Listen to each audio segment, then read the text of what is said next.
अच्छा, अभी तक हमने यही बात की कि हमारे पास जो इससे पहले हमने जितनी भी डिस्कशन की है, उससे पहले यही था कि आपके पास जीनर डायोड का सिंबल क्या है, वो फिजिकली कैसे नजर आएगा, और रिवर्स में ब्रेक डाउन रीजन पे वो कैसे वर्क करेगा। वो असल में उसी रीजन को आपने थोड़ा सा एक्सटेंड कर दिया, जिसकी वजह से वो चीज नजर आ रही है। ठीक है, तो इसका मतलब ये है कि आप ब्रेक डाउन तो उसी पॉइंट पर ही ब्रेक डाउन होगा, लेकिन अब उसे कुछ टाइम लगेगा, कुछ कुछ वक्त लगेगा, जो कि डोपिंग के लिहाज से चेंज किया गया। अब इसी फिनोमिना को यूज करते हुए वोल्टेज रेगुलेशन अचीव की जा सकती है। वोल्टेज रेगुलेशन का मतलब है कांस्टेंट वोल्टेज। जो कि मैंने ये कहा कि अगर आप 5 एग्जांपल के तौर पे हमने कहा 5 से 5.3 तक का विंडो है, तो यहाँ पर भी आप देख रहे हो कि वोल्टेज में जो चेंज है वो सिर्फ और सिर्फ 0.3 वोल्ट्स का है, तो जो कि निग्लिजिबल है। इसका मतलब आप नियरली 5 वोल्ट्स के अक्रॉस वोल्टेज को कांस्टेंट रख सकते हो। ठीक है, उसके अलावा भी अगर आप एक specific value of current use कर रहे हो, तो उस स्पेसिफिक वैल्यू ऑफ करंट पर एक स्पेसिफिक वोल्टेज होगी, जैसे VZ का है। VZ means zener voltage at IZT। IZT means zener test current. ठीक है, जिसे मैंने IZ कहा था। तो इसी के लिहाज से आपको कंडीशन भी बताई कि वो कंडीशन किस तरह से थी कि IZT, आप IZ कह दें या IZT कह दें, should be greater then IZK and smaller than IZM। बस रिवर्स बायस में इसे वर्क करवाने के लिए ये एक ही कंडीशन है जिसे हमें सेटिस्फाई करना होता है। तो ये आपको जरूर याद रहनी चाहिए। और इसका रीजन भी आपको पता है कि अगर IZK से कम करंट होगा, तो फिर आप लीकेज करंट में होगा, जो कि बहुत ही निग्लिजिबल करंट होता है। और अगर आप IZM तक पहुंच जाते हो, तो उसकी वजह से क्या होगा कि आपके पास आपका जो जीनर डायोड है वो बर्न आउट हो जाएगा। ठीक है, जिसे मैक्सिमम करंट कहा गया है, नी करंट कहा गया है, टेस्ट करंट कहा गया। ठीक है, तो जब वोल्टेज रेगुलेशन की बात हुई, voltage regulation means constant voltage. तो कांस्टेंट वोल्टेज हमेशा एक डीसी पावर सप्लाई की तरह से हमें बहुत आसानी से समझ में आता है कि ऐसी पावर जो कि बहुत टाइम के लिहाज से कांस्टेंट हो। तो डीसी पावर को शो करने के लिए उसका सिंबल क्या है? सर पॉजिटिव आप नेट। एक बार ये कांस्टेंट वाला पॉइंट समझा दे सर। ये कांस्टेंट का नेट बहुत स्लो था सर, इसलिए मसला आ ठीक रहा है। ठीक ये ठीक कांस्टेंट का सर ठीक कंपेयर कर दिया वो लॉन्च से भी सर। ठीक है, ठीक।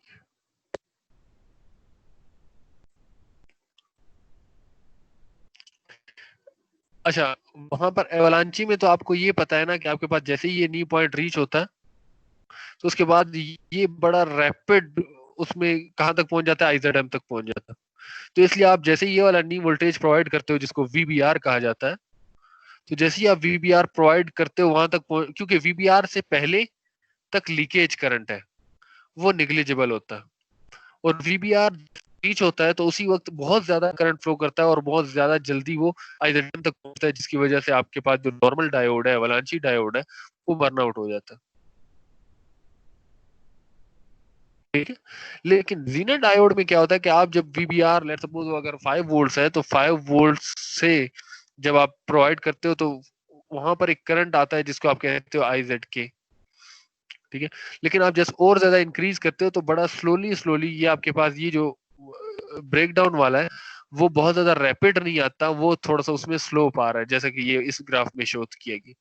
तो ये वाला बहुत रैपिड स्लोप है, और इसमें उसे कुछ टाइम लग, कुछ का मतलब बहुत ज्यादा टाइम भी नहीं है, लेकिन आपको सिर्फ ये विंडो मिल जाती है कि इस विंडो में आप वर्क कर सकते हो, क्योंकि इस वोल्टेज पर जाकर ही वो इस पॉइंट तक पहुंचेगा जो कि बर्नआउट।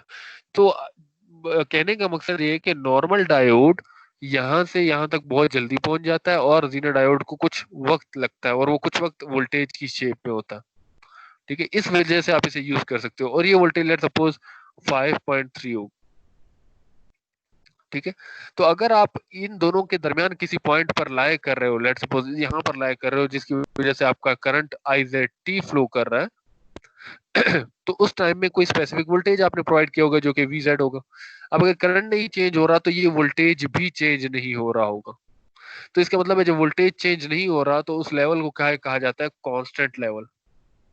और कांस्टेंट लेवल अगर वोल्टेज चेंज नहीं हो रहा और इनपुट में बेशक वोल्टेज चेंज हो रहा है तो उसे कहा जाता है वोल्टेज रेगुलेशन। जैसा कि आपने डीसी पावर सप्लाई की सर्किट में भी देखा कि आपके पास रेगुलेशन का मतलब ये था कि अगर 7 वोल्ट आ रहे थे तो 7 वोल्ट को रिड्यूस करके 5 वोल्ट पर लेकर आ रहा था। अब 5 वोल्ट एक्चुअली आपके जीनर डायोड क्रॉस ड्रॉप हो रहा होगा जो कि 5 वोल्ट होगा या वो 7 वोल्ट होगा जितना भी होगा, तो जीनर के अक्रॉस ये ड्रॉप। और आसानी से समझाऊं तो वो नॉर्मल डायोड में जैसे फॉरवर्ड बायस में 0.7 वोल्ट होता है और वो फॉरवर्ड बायस 0.7 से ज्यादा वोल्टेज आपको प्रोवाइड नहीं कर रहा होता, उसके अलावा वोल्टेजेस नहीं आ रहे होते, या आप क्लिपर अगर उसके साथ लगा देते हो तो वो अगर 5 वोल्ट के बायसिंग वोल्टेज लगाया तो वो 5.7 वोल्ट प्रोवाइड करता है और उससे ऊपर वाले तमाम सिग्नल को सप्रेस कर रहा होता है। इसी तरह से जीनर डायोड रिवर्स बायस में VZ वोल्टेज से ज्यादा वोल्टेज को सप्रेस कर रहा होता है, उससे ज्यादा वोल्टेज को पास होने या अपने इर्द गिर्द ड्रॉप होने नहीं देता। जैसे इसके पोटेंशियल बैरियर का ड्रॉप 0.7 है, उसकी रिवर्स बायस में जो ड्रॉप है उसे हम VZ कहते हैं। ठीक है, VZ मीन जीनर वोल्टेज जो कि मुख्तलिफ होगा, वो मैंने यहाँ पे फर्स्ट स्लाइड में भी लिखा, वो 1.8 वोल्ट से लेकर 100 वोल्ट तक होता है, वो जीनर डायोड की डोपिंग पे डिपेंड करता है। ठीक है, जैसे आपको फॉरवर्ड बायस में याद है, जैसे ही उसने कंडक्शन करना शुरू की तो डायोड के क्रॉस ड्रॉप कितना होता था, हमेशा 0.7, उससे ज्यादा इंक्रीज नहीं कर रहा था। तो इसका मतलब है कि 0.7 पर उसने कांस्टेंट रखा हुआ। ठीक है, और यहाँ पर हम उसे जब रिवर्स बायस प्रोवाइड करते हैं तो यहाँ पर भी वो अपने VZ जो उसका लेवल है उस पर रखेगा, उससे ना इंक्रीज हो रहा होगा ना उससे डिक्रीज हो रहा हो। तो जब इंक्रीज या डिक्रीज नहीं होगा तो एक कांस्टेंट लेवल होगा जिसे आप रेगुलेशन कहते हैं। सर हमारे पास यहाँ पे ठीक है, VBR और VZ के दरमियान विंडो अप्रोक्सीमेट बहुत ही छोटी, बहुत ही स्मॉल है। सर तो ये बिल्कुल अप्रोक्सीमेटली बिल्कुल कांस्टेंट जी, है, लेकिन सर ये बहुत ही स्मॉल है, हमारा क्या काम ये आ सकता है? तो बहुत ही छोटा है सर, तो हमारा काम क्या बिल्कुल हो सकता है? हमारा काम यही हो सकता है कि आपके पास जो VBR है, जैसे ही आप ये वोल्टेज प्रोवाइड करते थे वो बर्न आउट हो जाता था, अभी वो यहाँ बर्न आउट नहीं होगा, अब वो इस VBR से कुछ देर बाद जाकर बर्न आउट होगा। ठीक है, अब पहले जब आप VBR प्रोवाइड करते थे डायरेक्टली करंट IZM तक पहुंच जाता था, अब डायरेक्ट नहीं पहुंचेगा, अब उसे कुछ टाइम लगेगा फिर वो IZM तक पहुंचेगा। तो अगर आप ये 5.3 वोल्ट नहीं प्रोवाइड कर रहे, आप 5.1 वोल्ट प्रोवाइड कर रहे हो तो तब जीरो डायोड बर्नआउट नहीं होगा। सर तो ये चीज ठीक है, हमें क्या ये फायदा ग्राफ वैसे दे रहे हैं सर? थोड़ा इसका ये टाइम तो काम है ले कि रहे हैं, हमें, लेकिन फिर भी हाँ बिल्कुल, लेकिन अगर आप 5.1 वो बर्नआउट नहीं हो रहा, बेशक वो टाइम ले रहे हैं जहाँ पे वो यहाँ पर लाया कर रहा है इस पॉइंट पर। इस पॉइंट पर लाया करने का मतलब ये है कि अब आपको करंट मिल रहा होगा जो कि टेस्ट करंट लिया, बुक ने नाम टेस्ट करंट दिया, आप उसे बेसिक जीनर करंट का नाम दे दो, तो आपको करंट मिल रहा है। करंट मिलने का मतलब है कि आपकी कंडक्शन हो रही है। कंडक्शन का मतलब ये है कि आपके पास जो डायोड है जो पहले सिर्फ और सिर्फ फॉरवर्ड बायस में वर्क करता था, अब आपके पास वो रिवर्स बायस में भी वर्क करता है। और रिवर्स बायस में वर्क करने का एक और फायदा ये है कि वो आपको वोल्टेज भी रेगुलेट करके दे रहा है जो कि ग्रेटर देन 0.7 वोल्टेज पर करके दे रहा है, क्योंकि आपने देखा वो यस 1.8 से स्टार्ट हो रहा था। ठीक है, तो रेगुलेटर आप नॉर्मली दूसरा रेगुलेटर यूज करो, उसकी जगह सिर्फ और सिर्फ एक जीनर डायोड लगाकर भी आप डायोड को रेगुलेट कर सकते हो। ठीक है, तो ये उसके फायदे। सर ठीक है जी, पूछो भाई। सर अभी जो सपोज पूछे। है कि हमारे पास जो जीनर डायोड है उसकी जो VZ वोल्टेज है वो 5 वोल्ट्स है ना सर? एक्सीलेंट। तो सर वो जो रेगुलेट करेगा, जो हमें वोल्टेज मिलेगी वो 5 वोल्ट तक मिलेगी, है ना सर? जी बिल्कुल और ज़्यादा वोल्टेज वाला जिस तरह 6 वोल्ट्स वाला अगर VZ होगा तो वो हमें 6 वोल्ट तक रेगुलेट करके देगा। बिल्कुल ऐसे ही समझो। सही है सर, थैंक यू सर।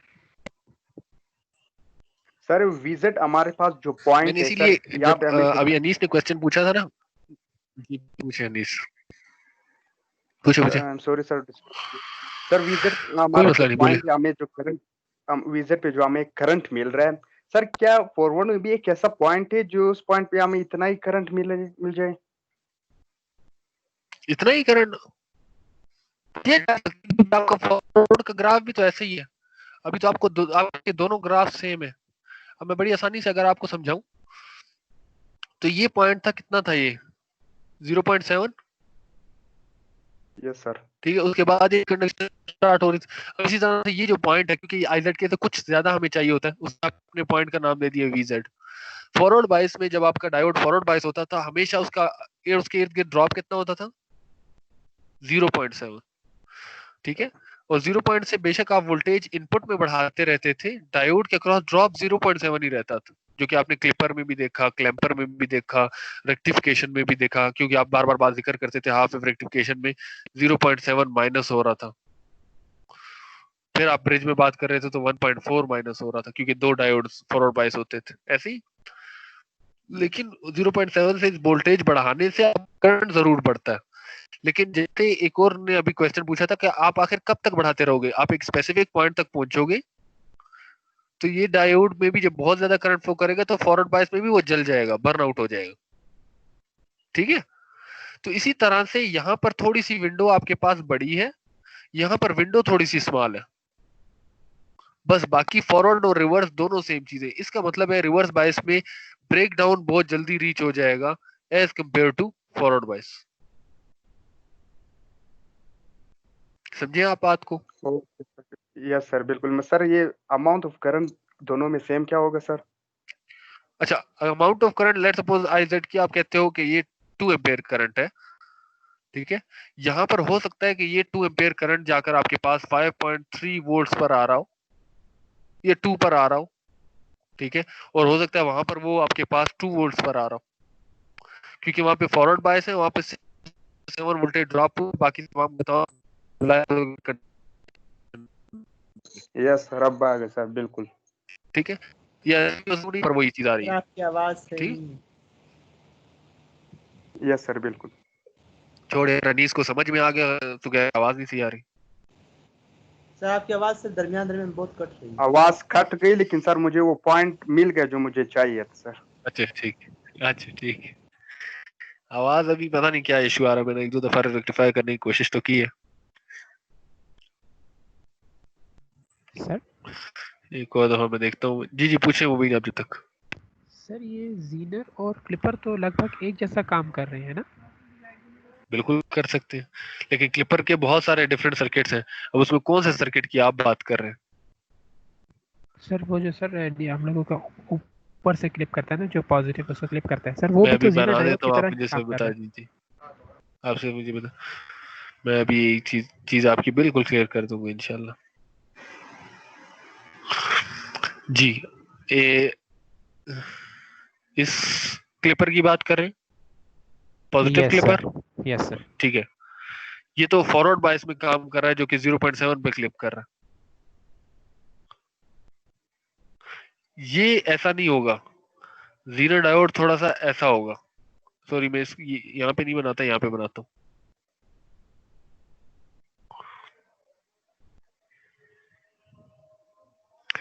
अगर आप उस तरह की सर्किट अरेंजमेंट में जीरो को यूज कर रहे हो, फॉरवर्ड बायस में ये होगा 0.7, रिवर्स बायस में ये होगा VZ। लेट्स सपोज अगर VZ 5 है तो ये 5 पर आ रहा हो, क्योंकि नेगेटिव साइकिल में वो रिवर्स बायस होगा तो फिर वैसा होगा। तो इस तरह का जो क्लिपर है, जो दोनों साइड में क्लिप करता है, उसके लिए आपको याद होगा। अब ये वाला काम मैंने सिर्फ एक जीनर से लिया, वहां पर ये वाला काम 2 डायोड से सर, है ना? 2 डायोड से लेना पड़ेगा। 2 डायोड्स के अलावा भी एक चीज लगानी पड़ेगी। सर उनके साथ लेट्स पावर सपोज मैं ये कहता हूँ कि ये VZ जो है हमारे पास 5.7 है, तो आपको इस डायोड के साथ 5 वोल्ट्स। 5 वोल्ट्स भी लगानी पड़ेगी। ठीक है, बाकी का सर्किट सेम। तो सर एक ये कंप्रेस, 3 कंपोनेंट्स की जगह में सिर्फ एक जीरो डायोड। ठीक है जी, पूछे। वही सर कह रहा है, एक तरह से कंप्रेस हो गया हमारा सर्किट। जी जी, सिंपलीफाई हो गया बहुत ज्यादा। सर्किट जितना सिंपलीफाई होगा उसके बेनिफिट क्या है, मतलब एक, अगर आप एज एन इलेक्ट्रॉनिक इंजीनियर या कंप्यूटर इंजीनियरिंग मुझसे पूछे तो 2 चीजें आप पूरी इंजीनियरिंग में सीखोगे। एक चीज होगा प्रोग्रामिंग, दूसरी चीज होगी सर्किट डिजाइन।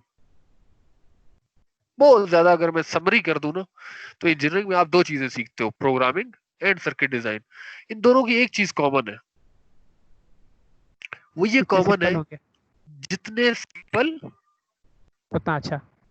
उतने अच्छे होंगे। ठीक है, एक प्रोग्रामिंग में 10 लाइन के कोड से भी वही काम लिया जा सकता है, वही काम 2 लाइन से भी लिया जा सकता है। तो एक अच्छा प्रोग्रामर वही है जो उसे 2 लाइन के कोड से वही काम ले ले जो दूसरे 10 लाइन के कोड से लेते हैं। और एक अच्छा डिजाइनर वही है जो कि अगर 10 कंपोनेंट्स लगाकर एक काम करता है और वही काम 2 कंपोनेंट से भी हो सकता है, तो वो 10 की बजाय उसी 2 के साथ ले रहा हूँ। फायदा क्या है इसका? अगर आप प्रोग्रामिंग में 10 लाइंस यूज करते हो तो आपको एक चीज पता है, मशीन साइकिल? नहीं सर। प्रोग्रामिंग पढ़ रहे हो वैसे?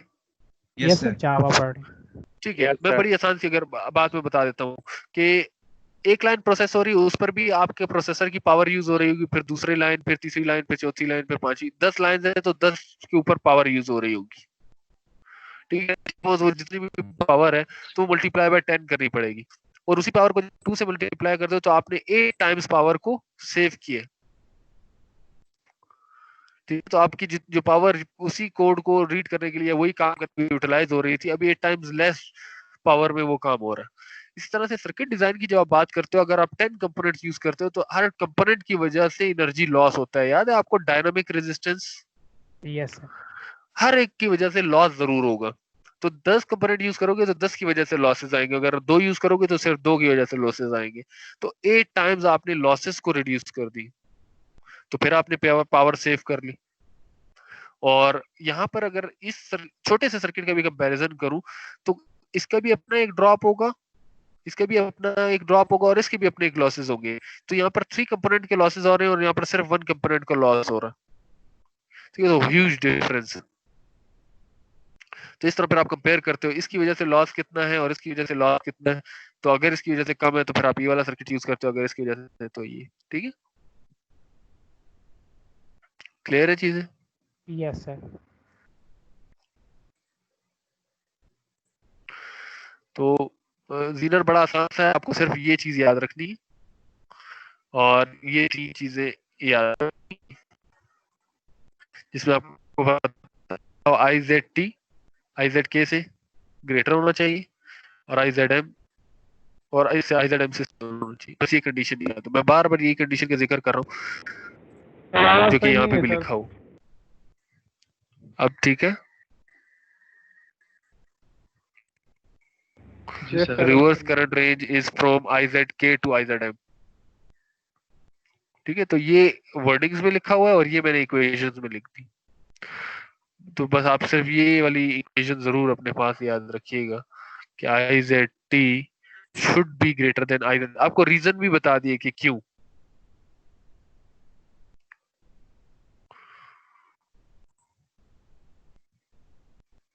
पता है ना क्यों? क्यों आई जेड एम से कम होना चाहिए? यस सर, क्योंकि सर अगर आई जेड टी जो अगर ग्रेटर हो गए आई एम से तो करंट ज्यादा होगा, हमारा जो डायोड वो जल जाएगा सर।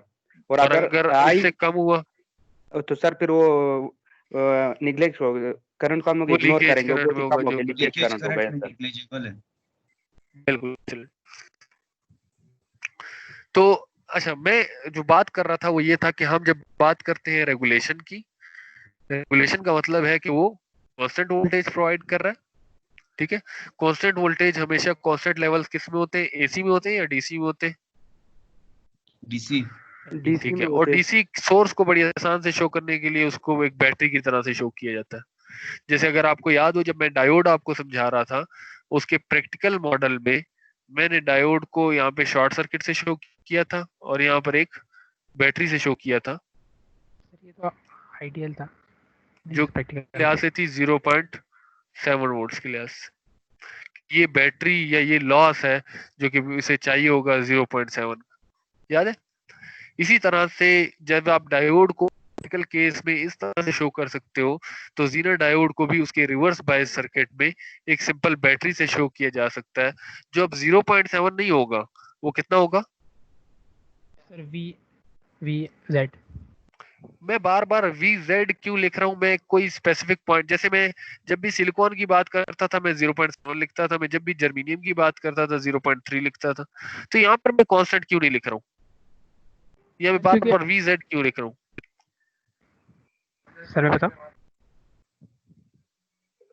जी बताएं। क्योंकि 1.8 से 100 वोल्ट तक उसकी रेंज है। एक्सीलेंट यार, क्योंकि वो कुछ भी हो सकता है। और रेंज क्यों है, उसके ऊपर एक बात भी लिखी हुई है। सर डिफरेंट कंपोनेंट के डिफरेंट वो होगी। ये लाइन और इसमें ये वाला पॉइंट, जब डोपिंग लेवल डिफरेंट होते हैं तो फिर VZ भी डिफरेंट होगा।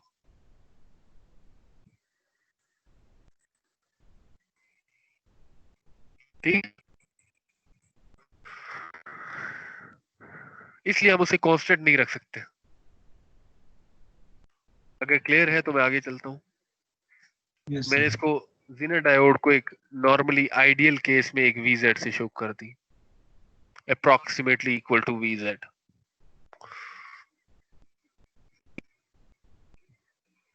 प्रैक्टिकल केस में आइडियल मींस रिवर्स में वो आपके पास हमेशा VZ दे रहा होगा, लेकिन जरूरी तो नहीं कि वो VZ के इक्वल दे रहा हो। तो जीनर के अपने भी तो कुछ ना कुछ लॉसेस होंगे, तो इसका मतलब है जीनर की अपनी कोई रेजिस्टेंस भी होगी, यस ऐसे ही।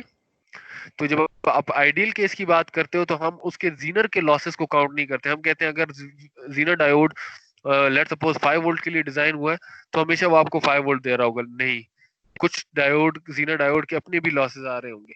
ठीक है, तो वो किस वजह से होंगे, उसकी रेजिस्टेंस की वजह से होंगे। रेजिस्टेंस को लिखा गया है ZZ।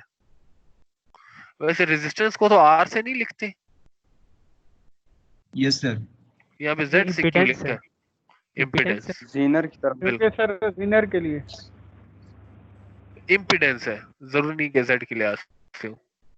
ये Z जीनर को शो कर रहा है, ये Z इम्पीडेंस को शो करेगा। ठीक है, इम्पीडेंस मींस वो, क्योंकि आपको ये पता चला है कि आपको एक स्मॉल सी विंडो मिली है, ऐसे ही है ना, जिसको आप जब भी वोल्टेज स्पेसिफिक पॉइंट से चेंज होती है, चेंज को डेल्टा से लिखा जाता है। डेल्टा एक चेंज के निशान के लिए यूज होता है।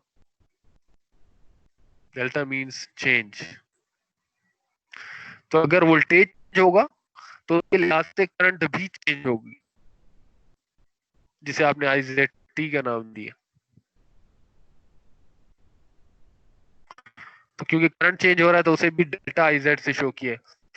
चेंज, वोल्टेज के चेंज होने से करंट भी चेंज होगा, और इन दोनों की वजह से जब आप कैलकुलेट करोगे तो आपको इम्पीडेंस मिलेगी।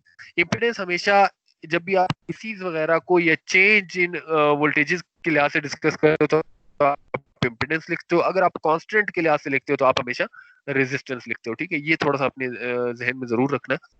ठीक है, सर तो जी सर ये ZZ जो इम्पीडेंस है आपने जो कहा, ये तो बिल्कुल एवलांची डायोड की तरह जो डायनेमिक जो रेजिस्टेंस जो जो, जो जो हम उसमें हम प्रैक्टिकल में देख रहे थे, बिल्कुल आप सही समझे हो। क्योंकि उसमें भी हम आइडियल में डायोड को नॉर्मली, उसमें थोड़ा सा डिफरेंस ये था कि हम आइडियल में एक शॉर्ट सर्किट शो करते थे, हम कहते थे कुछ भी ड्रॉप नहीं है। ठीक है, लेकिन जीनर का जो ये इक्विवेलेंट है, इसमें हम इससे आइडियल में ऐसे शो नहीं कर रहे, हम उसे कैसे शो कर रहे हैं, एक VZ से शो कर रहे हैं, क्योंकि हमें पता है कि उसमें वोल्टेज कांस्टेंट रहेगी। ठीक है, तो ये एवलांची डायोड का सिंबल आ गया, और जीनर के लिहाज से जो सिंबल वो एक बैटरी की पावर के लिहाज से हो। ठीक है, फिर जब आप प्रैक्टिकल की बात करते हो, प्रैक्टिकल में उस डायोड में मैं कुछ ऐसे लिखता हूँ, पॉजिटिव एंड माइनस, और साथ में डायोड शॉर्ट हो जाता है एवलांची डायोड के लिहाज से, और इसको पूरे के पूरे ब्लॉक में रखा जाता है। जबकि जीनर में के लिहाज से अब रेजिस्टेंस आ जाएगी और उसकी अपनी बैटरी आ जाएगी। ठीक है, तो थोड़ा सा फिर कंप्लीट में जाकर इसमें एक और रेजिस्टेंस भी ऐड हो जाती है, जिसको डायनामिक रेजिस्टेंस, वोल्टेज सोर्स, और फिर डायोड शॉर्ट हो जाए। ठीक है, तो इस तरह की डिफरेंसेस। अगर ये क्लियर है, मैंने वो जो फर्स्ट टाइम स्लाइड बताई उसमें तमाम ये सारी बातों का मैंने जिक्र किया। अगर फिर भी आपको क्लियर नहीं है तो आप पूछ सकते हैं,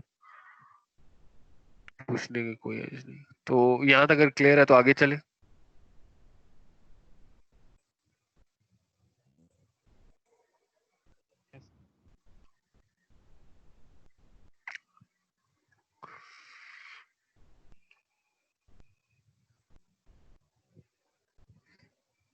स्लाइड में लिखी बहुत सारी चीजें हैं, लेकिन आपको बहुत ज्यादा कंफ्यूज होने की जरूरत नहीं है।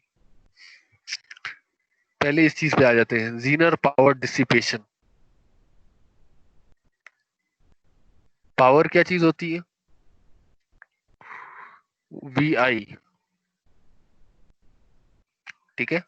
तो जब पूछा जा रहा है जीनर पावर मीन जीनर के लिहाज से कितने पावर लॉसेस आएंगे, जैसे मैंने अभी मुबीन ने जब हम क्वेश्चन पूछा था तो मैंने बताया था कि आप एक तरफ 2 डायोड और एक पावर सोर्स यूज कर रहे हो और एक तरफ सिर्फ और सिर्फ जीनर डायोड यूज कर रहे हो, तो आपको देखना होगा जीनर डायोड के लिहाज से लॉसेस ज्यादा आ रहे हैं या आपके वो जो 2 डायोड और आपने जो पावर यूज किए उसके लिहाज से ज्यादा आ रहे हैं। तो वो पावर डिसिपेट होती है किसी भी कंपोनेंट के लिहाज से। तो जीनर डायोड के लिहाज से तो उसे कहा जाएगा Zener power dissipation, Zener power dissipation. तो इसका मतलब है इसे कैलकुलेट करना पड़ेगा, ठीक है। तो आपके पास डिसिपेशन कैलकुलेट करने के लिए पावर का फार्मूला यही है। जब आप जीनर की बात कर रहे हो, उन्होंने PD मैक्स लिखा है, मैं इसको बड़ी आसानी करने के लिए मैं कहता हूँ VZ, जीनर डायोड के अक्रॉस पावर डिसिपेशन। तो कैसे कैलकुलेट हो जाएगी? VZ and IZ।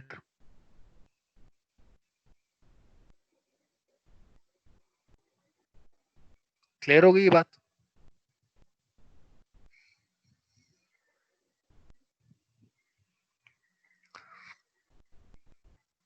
अच्छा, ये क्लियर है ना? ये बड़ी सीधी सी बात है कि पावर का फार्मूला है और हमने उसको इस तरह से लिख दिया और आपके पास ये चीज आएगी। Yes sir. सर ठीक है, कि आपको कितनी मैक्सिमम डीसी पावर चाहिए? जी सर पूछे ये पूछे। क्रॉस जीनर ही पावर डिसिपेशन हम कैलकुलेट करेंगे ना? जी जी, कि मींस जीनर के अक्रॉस, जैसे आप कहते हैं ना कि आप एक लाइट बल्ब यूज करते हो, उसको कहते हो 100 वाट, उसका मतलब एटलीस्ट उसको 100 वाट पावर चाहिए तभी वो वर्क कर सकता है। हम नॉर्मली सिर्फ वोल्टेज की बात करते हैं। हमने कहा एवलांची डायोड को जब तक 0.7 वोल्टेज नहीं दोगे वो वर्क नहीं करेगा। इस तरह से जब तक जीनर डायोड को VZ प्रोवाइड नहीं करोगे नहीं होगा। लेकिन जब प्रैक्टिकल केसेस में बात करते हो तो हमारे पास हमेशा पावर की बात की जाती है। तो पावर के लिए ये वोल्टेज आ गया तो साथ में उसको आपको एवलांची में मल्टीप्लाई करना पड़ेगा IF, कि फॉरवर्ड करंट कितना है, ठीक है, और उसकी अपनी डायनामिक रेजिस्टेंस कितनी है। सॉरी, मल्टीप्लाई कर रहे हैं ना, तो हम VZ को IF से मल्टीप्लाई कर रहे हैं, ठीक है। तो ये दोनों मल्टीप्लाई होंगे तो फिर आपको पता चलेगा कि एटलीस्ट इतनी पावर उसके क्रॉस डिसिपेट हो रही है।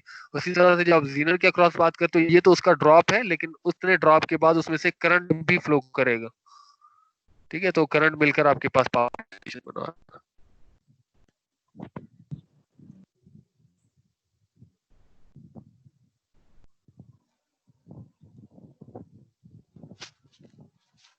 सर तो हमारे पास जब VZ और IZ को मल्टीप्लाई करके जो वैल्यू हमारे पास आएगी सर, तो इसका मतलब ये है कितने वाट के बाद जेनर डायोड करंट पास करेगा सर?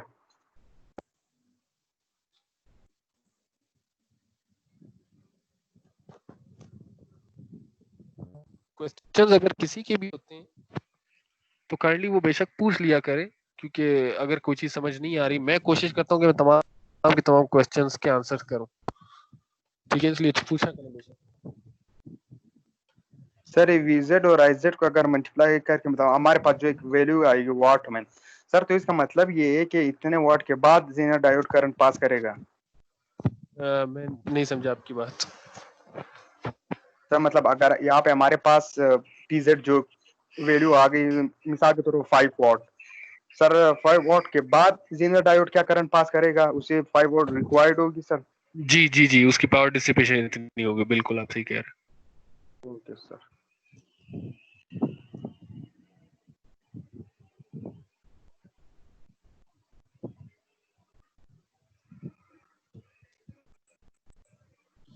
क्योंकि बड़ी सिंपल सी बात है, अगर और भी दूसरी तरह से भी बता दूं तो बड़ी सिंपल बात ये है कि VZ मीन जीनर डायोड की रिवर्स बायस में वोल्टेज, IZ इसको मस्ट है कि ये किसके दरमियान हो? IZ के और IZM के दरमियान। तो ये दोनों चीजें वही है जो कि आपको कंडक्शन करवाने के लिए लाजमी है। तो ये दोनों मल्टीप्लाई होकर पावर भी उतनी ही बनाएंगे जो आपको लाजमी होगी, या वो डिसिपेट करेगा जितनी, ठीक है। नेक्स्ट, इसके बाद मैं इधर आ जाता हूँ, मैं कहता हूँ टेम्परेचर कोएफिशिएंट। सर ये तो आपने आप एक सबको पॉइंट जो आप बताई, तो हम लोग डेल जी VZ लिखते हैं, इसका रेंज हमें मालूम नहीं होती, फिर यहाँ पे अपनी VZ क्यों लिखे, यहाँ पे भी डेल VZ ही लिखे, क्योंकि कुछ क्योंकि भी किसी वैल्यू नहीं, वो तो आ सकती है, लेकिन आप किसी एक स्पेसिफिक पॉइंट पर कुछ करंट जरूर होगा ना, कुछ करंट जो आप स्पेसिफिक, मैंने आपको वो इसलिए बताया, मैं आपको दोबारा से यहाँ पे बताता हूँ कि वो ये है कि अगर आप इतना VZ प्रोवाइड करोगे तो इतना करंट फ्लो करेगा, ये हमें पता है। फिर अगर आप इतना करंट वोल्टेज प्रोवाइड करोगे तो इतना करंट फ्लो करेगा, इतना वोल्टेज होगा तो इतना करंट होगा। तो इस रेंज को पूरे को बताने के लिए उसने डेल्टा VZ लिखा है। तो पूरी रेंज की बात नहीं कर रहा, पूरे चेंज इन इस पॉइंट से इस पॉइंट तक की बात नहीं कर रहा कि यहाँ से यहाँ तक चेंज हो, ठीक है। बिल्कुल, ओके सर।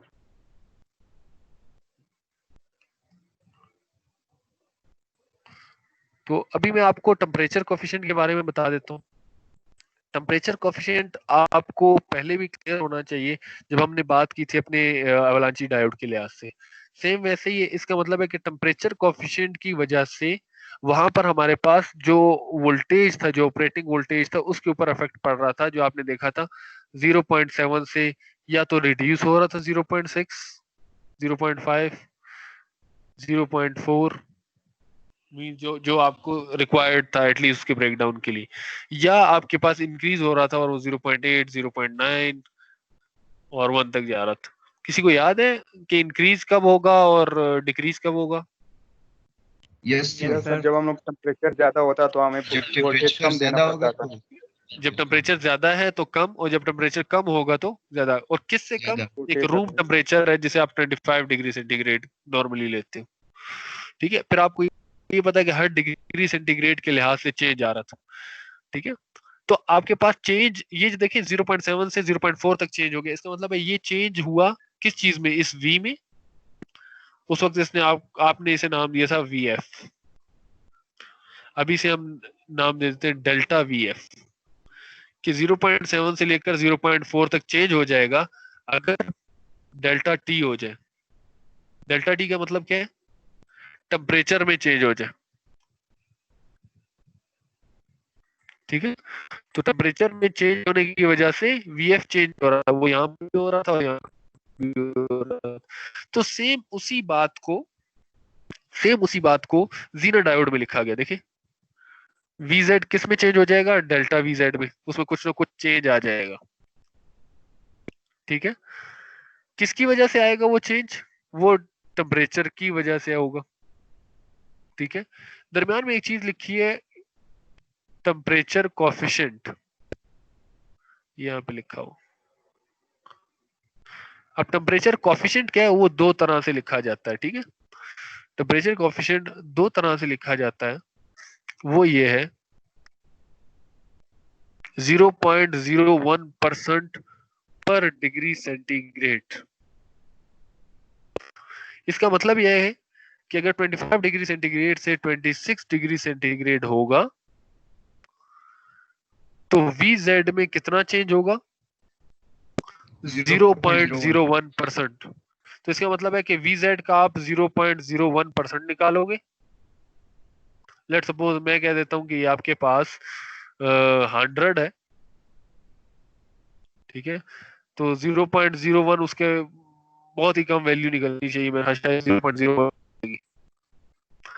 तो इतना वोल्टेज में चेंज आएगा 25 डिग्री सेंटीग्रेड से अगर आप 20 डिग्री सेंटीग्रेड पे शिफ्ट कर जाते तब कम। तो आपको टेम्परेचर कोफिशिएंट पता है? अगर अब आ रही है, अब क्लियर है? जी सर, अब क्लियर है। ठीक है। तो आपको एक चीज बड़ा देखो, चेंज इन टेम्परेचर आपको बड़ी आसानी से पता चल सकता है, जैसा कि आपको सेशनल एग्जाम में क्वेश्चन पूछा गया था कि सर्दियों में है और गर्मियों में है, ठीक है। तो अब आप जब डेल्टा बात कर रहे हो तो आपको लिखा होना जरूरी है कि नॉर्मली टेम्परेचर कितना होगा? 25 डिग्री सेंटीग्रेड। ये जरूर ध्यान में रहे, रूम टेम्परेचर कहा जाता है इसे, 25 डिग्री सेंटीग्रेड। मैं जैसे ही कह दूंगा 37 डिग्री सेंटीग्रेड, तो इसका मतलब है कि टेम्परेचर में कितना चेंज आया है? आपको 37 में से 25 को माइनस करना, तो 12 डिग्री सेंटीग्रेड आपके पास चेंज हुआ। ऐसे ही यस सर, 12 डिग्री सेंटीग्रेड काम यहाँ पे लिख दोगे, यहाँ पे 12 लिख दोगे इस डेल्टा टी की जगह पर।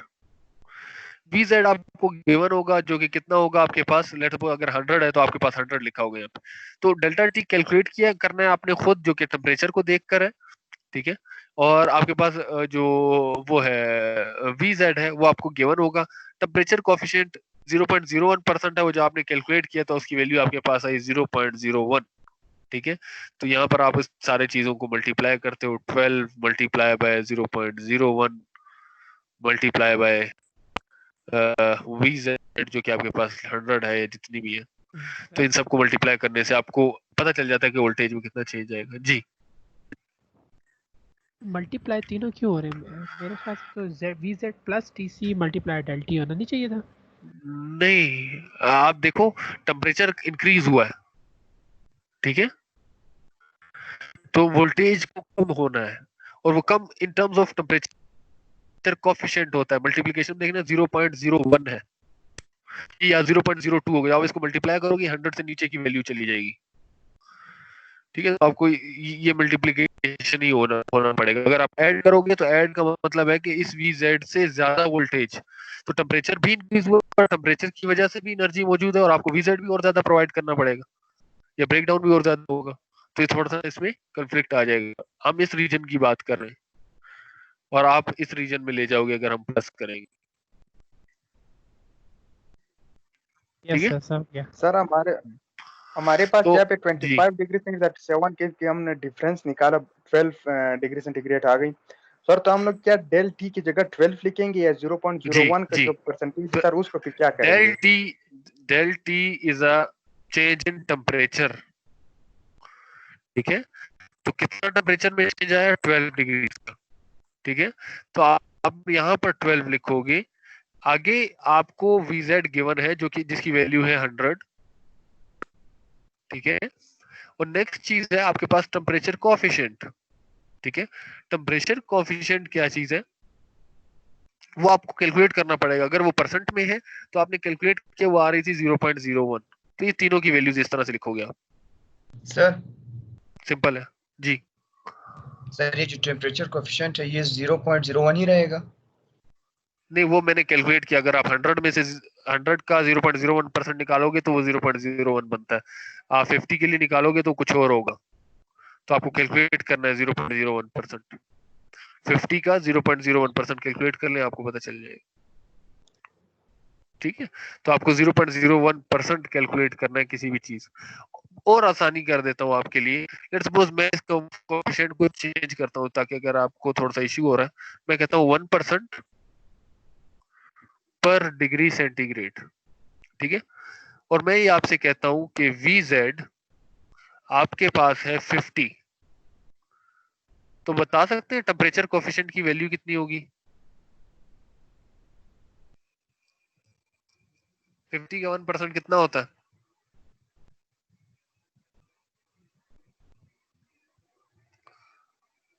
सर 0.5। 0.5।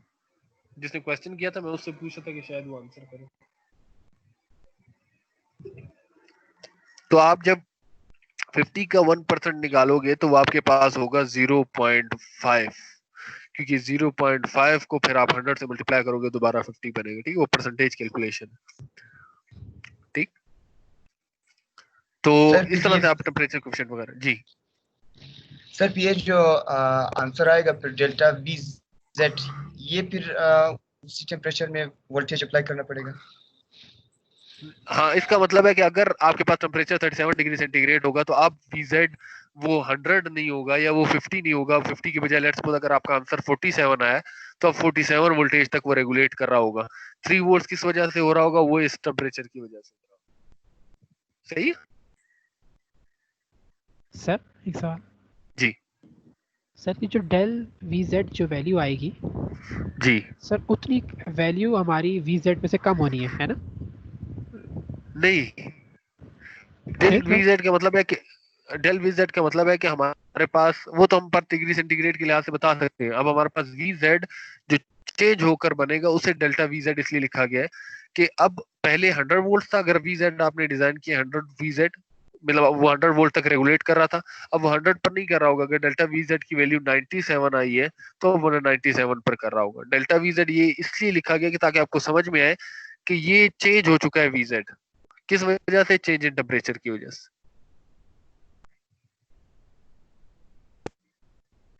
ठीक है, आगे एग्जांपल भी आ रहा है, उससे और क्लियर हो जाएगा इंशाल्लाह। अरे सही है सर।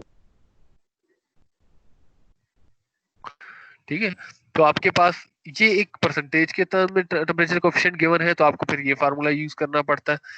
इस मसले को हल करने के लिए, परसेंटेज के मसले को हल करने के लिए इस तरह से भी बताया जाता है। अब आपको परसेंटेज की जरूरत ही नहीं है, अब आपको डायरेक्टली टेम्परेचर कोएफिशिएंट पता है, तो आप डायरेक्टली लिख सकते हो मिली वोल्ट्स कितने आ जाएंगे और उसके लिहाज से चेंज इन टेम्परेचर कितना हो जाएगा।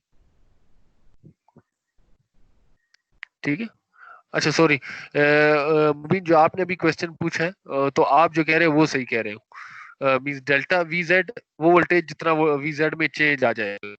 ठीक है, तो वी जेड में चेंज आने का मतलब तो मैं जो आपको परसेंटेज कैलकुलेट करनी बताई है असल में वो यहाँ पे परसेंटेज कैलकुलेट कर रहा।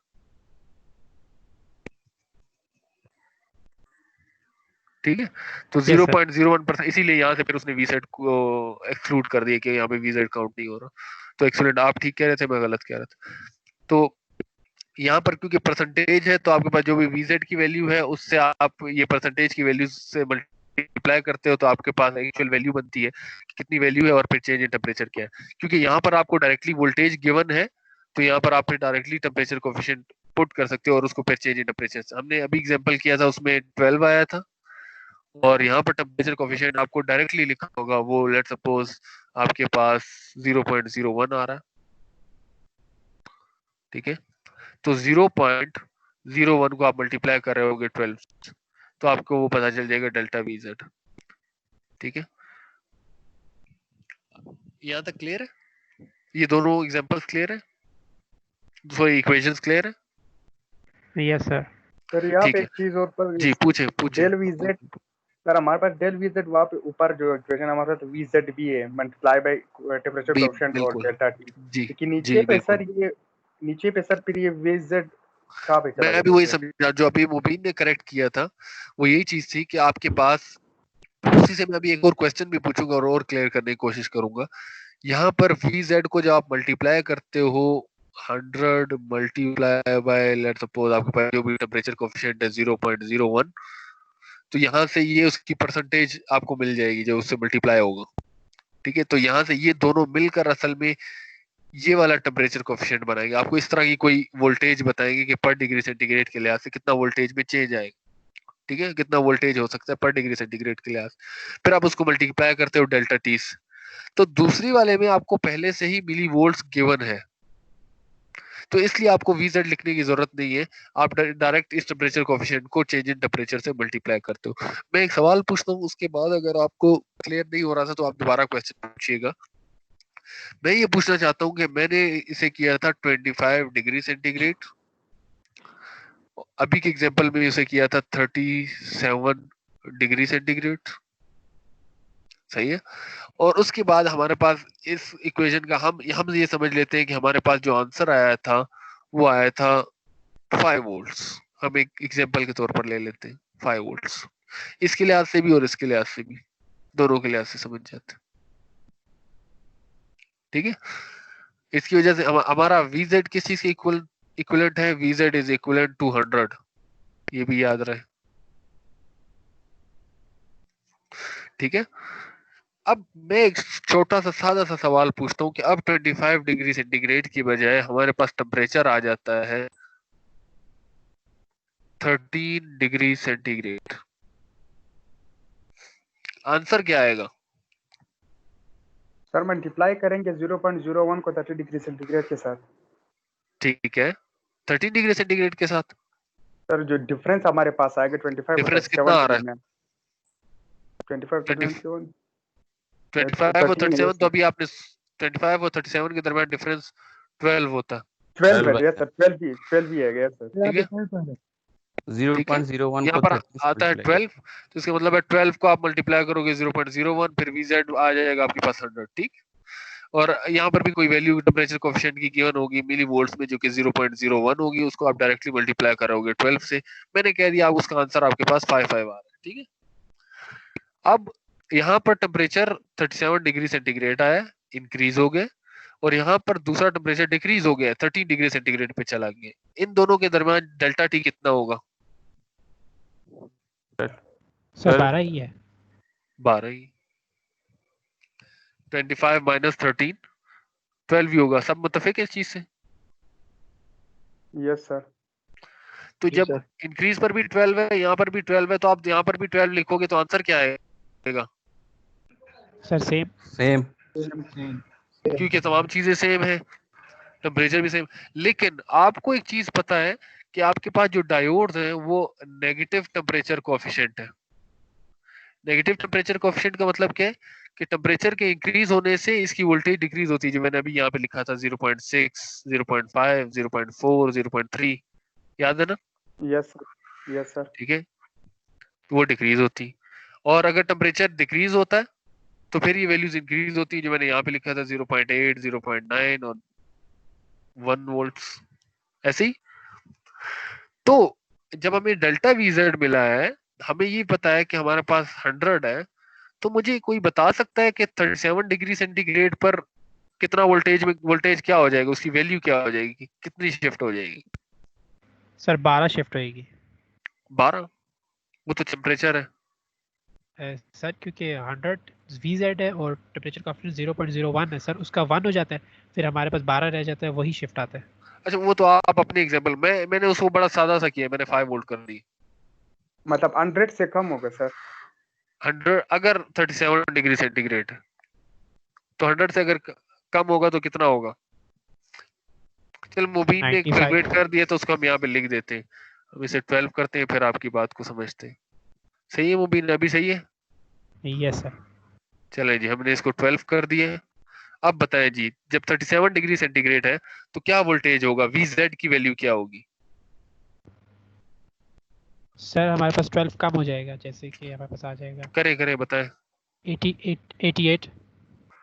100 माइनस 12, -12 के बाद आपने इसे कर दिया 88।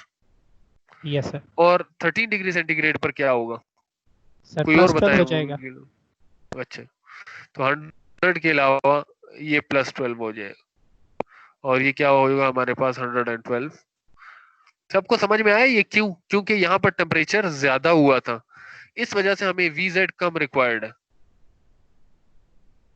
यहाँ पर टेम्परेचर कम हो चुका था, इसलिए हमें ज्यादा वोल्टेज रिक्वायर्ड होगा, ताकि वो टेम्परेचर के इफेक्ट को भी खत्म किया जा सके, और उस जो जीनर को वर्किंग के लिए लाने के लिए रिक्वायर्ड है VZ, वो भी अचीव हो सके। सर ये तो अगर फिर किसी हम को क्या समझ नहीं जी VZ माइनस डेल्टा टी पे लिखेंगे? जी सर तो हमारे पास जो आप 88 आ रहा है सर, बड़ी आसानी से वोल्टेज आप ये कह सकते हो कि आपके VZ में से माइनस हो जाता है डेल्टा डेल्टा। VZ। कभी भी टेम्परेचर वोल्टेज से माइनस नहीं हो सकता, या टेम्परेचर में से वोल्टेज माइनस नहीं हो सकता, या टेम्परेचर में से करंट माइनस नहीं हो सकता, या करंट में से टेम्परेचर माइनस नहीं हो सकता। हमेशा सेम चीजें माइनस होती है। VZ होगा तो उसमें से VZ, और वोल्टेज होगा तो वोल्टेज, करंट होगा तो करंट, टेम्परेचर होगा तो टेम्परेचर। और या इसको आप इस तरह से लिख सकते हो कि VZ plus delta VZ। Minus किस सूरत में आता है? अगर टेम्परेचर इंक्रीज कर जाए। और प्लस किस उसमें आता है? सॉरी, मैंने गलत किया, सही किया, टेम्परेचर डिक्रीज कर जाए। ठीक है जी, सर पूछा अभी स्टार्टिंग अनीस।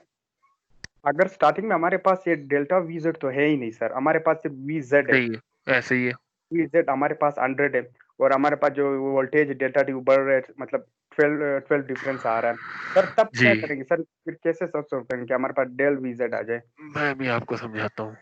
अगर आप पुरानी, थोड़ी सी आपकी याददाश्त अच्छी है, तो मैंने एक ग्राफ बनाया था, ये है 0.7, यस सर। उसके बाद ऐसे होता। मैं एक और ग्राफ बना देता हूँ, मैं कहता हूँ 0.8, ये ऐसे हो गया, ये हो गया। ठीक है, बिल्कुल सर। जब आपके पास 25 डिग्री सेंटीग्रेड है तो वोल्टेज कितना होगा? 0. एक्सीलेंट। 7 जब 37 डिग्री सेंटीग्रेड होगा तो हमारे 37 हो गए सर, तो हमारे पास वोल्टेज कम मांगेंगे सर, हाँ कितनी होनी चाहिए? तो 0.6 से कम, लेट्स सपोज तो 0.6 इसको से यहाँ कम पे लिखा होना चाहिए। तो इसका मतलब 37 डिग्री सेंटीग्रेड पर 0.6। 0.6। तो टेम्परेचर जब इंक्रीज हुआ तो ये जो चीज आपको मैंने पहले डायरेक्ट बताई थी, अब उसका फार्मूला बता रहा हूँ। पहले मैंने डायरेक्ट बताई थी कि अगर टेम्परेचर इंक्रीज होता है तो ये कम होगी वैल्यू। कितनी कम होगी वैल्यू, उसे डेल्टा लिखा जाए। डेल्टा वीजेड अभी क्या है वहां पर? 0.7 और 0.6 के दरमियान जो डिफरेंस है वो है 0.1। तो आपने ये देखना है कि अगर टेम्परेचर इंक्रीज हुआ तो आपने 0.7 माइनस 0.1 किया तो आंसर आया 0.6। ठीक है। और जब टेम्परेचर 37 की बजाय टेम्परेचर हुआ आपके पास 13 डिग्री सेंटीग्रेड, तो अब टेम्परेचर कम हो गए, तो अब आपको वोल्टेज ज्यादा Yes, रिक्वायर्ड होगा। तो आप ये जो आपके पास वैल्यू आई है ये आपकी कांस्टेंट वैल्यू में आप ऐड कर रहे होगे, तो आपके पास आंसर क्या आ जाएगा? 0.8। तो सेम यही ग्राफ जो मैंने पहले भी आपको समझाया, अभी भी समझाया, उस ग्राफ में आपके पास ये थोड़ी सी लाइन तिरछी होगी, इसको कांस्टेंट ही अंडरस्टैंड कीजिएगा। तो VZ में भी तो इसी तरह के चेंजेस आएंगे। Yes sir. ठीक है, टेम्परेचर की वजह से। तो हम ये कह सकते हैं कि ये 37 डिग्री सेंटीग्रेड के लिहाज से है, ये हमारे पास 25 डिग्री सेंटीग्रेड के लिहाज से है, और ये हमारे पास 13 डिग्री सेंटीग्रेड के लिहाज। लेकिन एग्जैक्ट वैल्यू कैलकुलेट करने के लिए उन्होंने वो फार्मूला बता दिया। ठीक है नीस,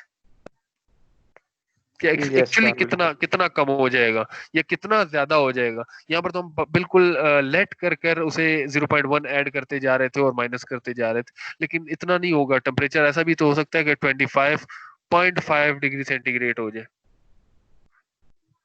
बढ़ जाए। ठीक है, तो इस ये यहाँ पे 0.5 डिग्री सेंटीग्रेड बढ़ा है, तो फिर उसकी वजह से क्या इफेक्ट होगा, वो फिर हमें एग्जैक्ट वैल्यू कैलकुलेट करने के लिए जो हमें डेल्टा VZ मिलेगी, जो अगर 0.001 भी है बेशक, तो हम उसमें से माइनस कर देंगे VZ में से, तो हमें पता चल जाएगी। ठीक है, यस सर।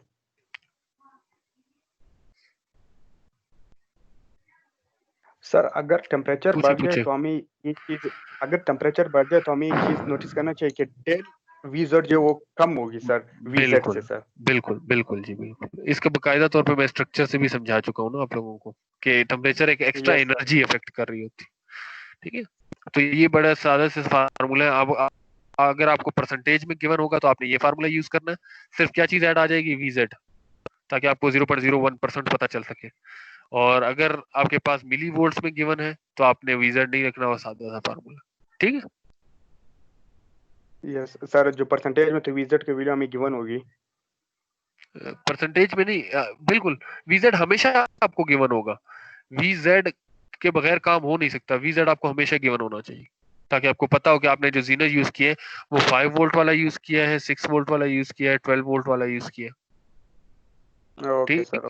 जी सर। वो जरूर बताओ जी। सर ये मिली वोल्ट्स में तो पहले तो इसको कन्वर्ट करना पड़ेगा वोल्ट्स में। जी जी, अगर आप मिली नहीं मल्टीप्लाई हो रहा है ना उसको, अगर आप देखें तो वो खुद ब खुद मल्टीप्लाई का मतलब है वो डिवीजन में आपके पास 1000 आ जाएगा। तो आप कन्वर्ट करते हैं या नहीं करते वो आपकी मर्जी है, आप डायरेक्ट भी कर सकते हो। Okay sir. ठीक है, वो आपकी मर्जी। तो अगर ये सारी बातें समझ में आई हैं तो बड़ी आसानी से हमारे पास डिरेटिंग फैक्टर का मतलब ये है कि टेम्परेचर की वजह से पावर भी जो डिसिपेशन है उसमें भी चीजें चेंज हो सकती। तो क्योंकि जब वोल्टेज कम यूज हो रहा होगा तो करंट भी कम यूज हो रहा होगा। मीन वोल्टेज कम है तो उसकी वजह से जो करंट हो रहा है उसके लॉसेस भी कम हो रहे होंगे, क्योंकि टेम्परेचर एक एक्स्ट्रा इफेक्ट आ रहा होगा। तो उस टेम्परेचर की वजह से आपको जो पावर कहा जाता है कि एक सर्टेन टेम्परेचर के बाद रिड्यूस कर देता है अकॉर्डिंग टू डिरेटिंग फैक्टर। डिरेटिंग फैक्टर इसे कहा जाता है। अब वो वोल्टेज की टर्म में लिखा हुआ है और ये पावर की टर्म में लिखा हुआ। ठीक, कि आपके पास जितनी डिसिपेशन पावर है वो अगर नॉर्मल टेम्परेचर 25 डिग्री सेंटीग्रेड पर है तब क्या है, और अगर उस सर्टेन टेम्परेचर से अबव चले जाते हैं, माइनस इसीलिए आ रहा है। अगर बिलो कर साइन हो जाए, बिलो वर्ड सिर्फ यूज हो जाए तो क्या हो जाएगा? प्लस हो जाएगा। प्लस। ठीक है। तो बस सिर्फ आपका ये टेम्परेचर के इफेक्ट, आपको बाकी तमाम चीजें पहले से क्लियर है, तो ये सिर्फ एक इसमें नई बात। ठीक है, सिर्फ जो नई बात आई है वो ये है कि अब आपको एग्जैक्ट कैलकुलेट करने का फार्मूला पता है, आपको टेम्परेचर कोएफिशिएंट का पता है, ये दोनों टेम्परेचर कोएफिशिएंट्स।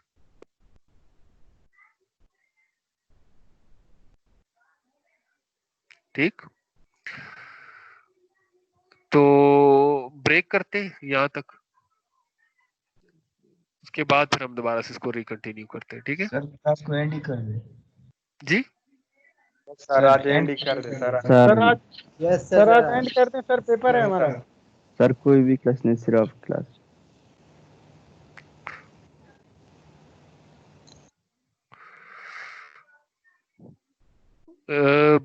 एक बंदा कह रहा है कि हमारा पेपर है और एक बंदा कह रहा है कि हमारी आज कोई भी क्लास नहीं, तो मेरे ख्याल से थोड़ा सा वेट कर लेते हैं 10-15 मिनट की, इसके बाद उसके बाद दोबारा से क्लास स्टार्ट करते हैं 10-15 मिनट की या 20 मिनट की। पेपर है 25। ठीक है सर पेपर है हमारा सर। किस चीज का पेपर है मोहम्मद अली? सर मैथ का सर। मैथ का है सर। रिक्वेस्ट है आपसे सर, यहाँ पे स्टॉप कर दें। चले ठीक है, 15 मिनट पढ़ा के फिर एंड कर दूंगा, 15 मिनट की ब्रेक लेते हैं उसके बाद। ठीक ठीक है सर। Okay okay. 157 हो रहे, 215 पर हम नमाज वगैरह पढ़ने के बाद दोबारा आते हैं। ठीक है ओके सर। ओके।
अस्सलाम वालेकुम, वेलकम बैक टू ऑल।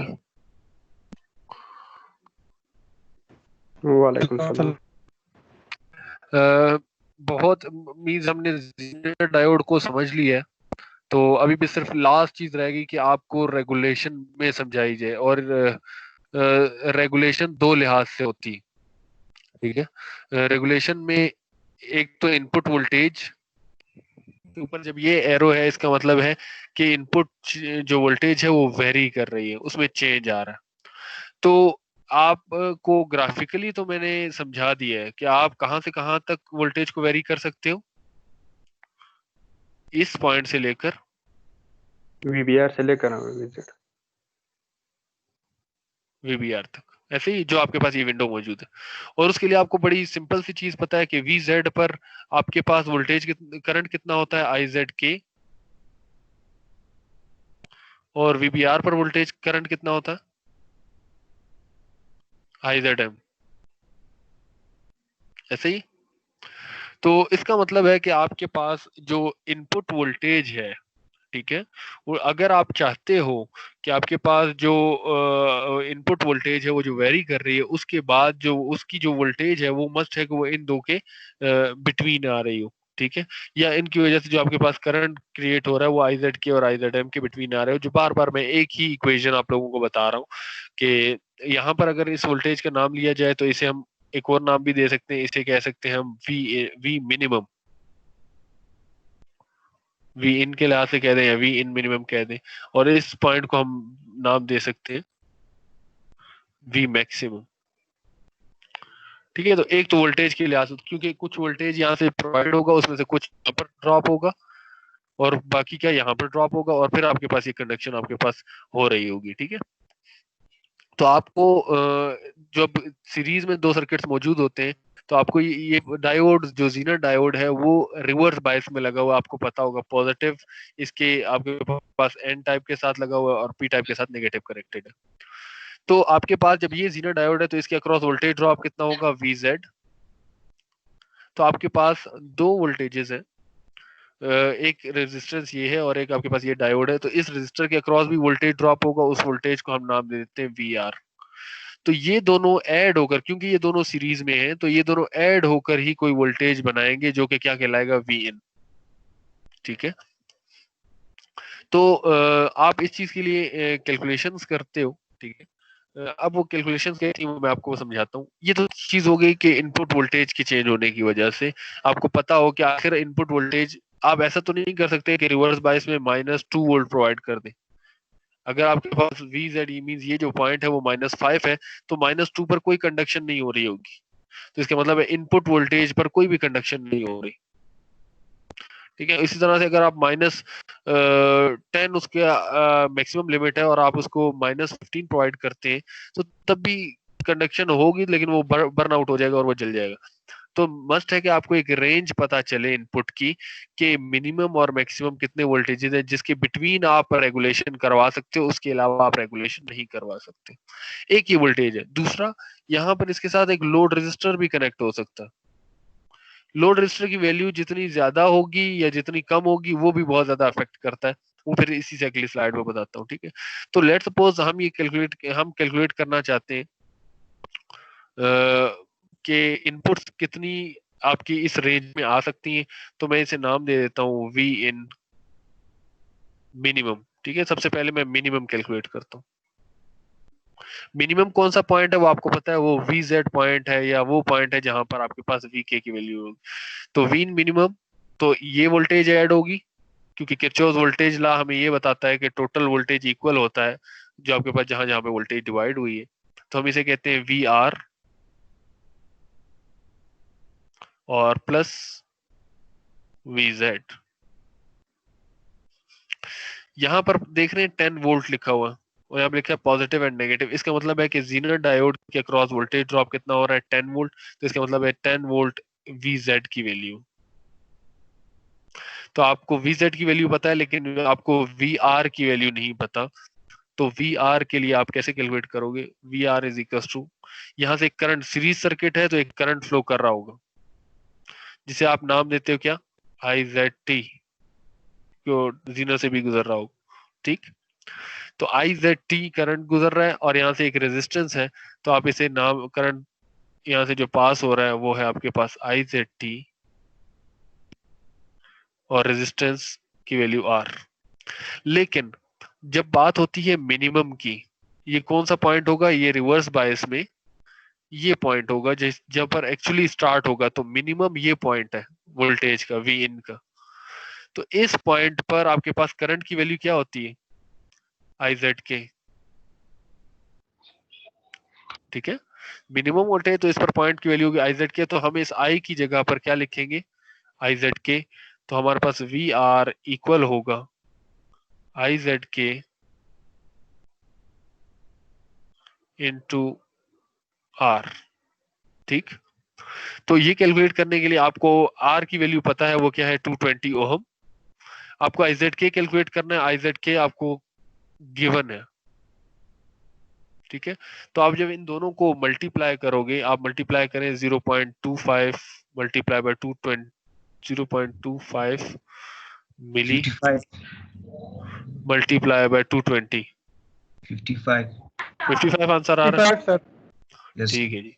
तो इसका मतलब है आपके पास VR की वैल्यू क्या आ रही है, 55।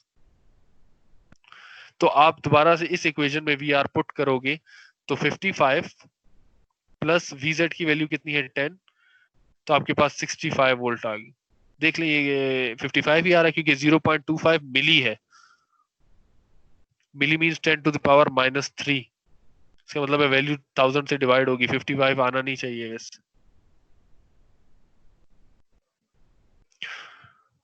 आपने मेरे ख्याल से 0.25 को 220 से मल्टीप्लाई किए, 0.55 सर। 0.55 वो भी देख लें, शायद वो भी शायद सही ना हो।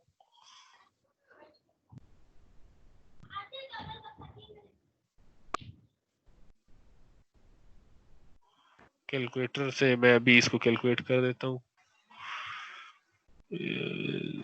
Sir 0.055 sir.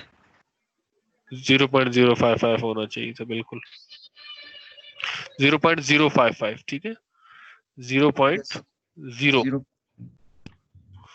यहाँ पर भी इसको करेक्ट कर देते हैं 0.055, ठीक है। तो 0.055 के लिहाज से आपने जब यहाँ पर ऐड किया तो ये आपके पास हो जाएगा 10.05, 055। तो ये कौन सी वैल्यू आई है आपके पास? ये इनपुट की मिनिमम वोल्टेज आई है। ठीक है, तो इसका मतलब है कि आपको अगर रेगुलेशन करवानी है तो आपको एटलीस्ट 10.055 वोल्टेज प्रोवाइड करना होगा। क्यों? क्योंकि 0.055 वोल्टेज यहाँ पे ड्रॉप होगा और बाकी तमाम का तमाम वोल्टेज जो 10 वोल्ट है वो यहाँ पे ड्रॉप होगा। ठीक है, ये मिनिमम है। अब मैक्सिमम के लिए आपको क्या करना होगा? फार्मूला तो यही रहेगा क्योंकि सर्किट तो सीरीज है।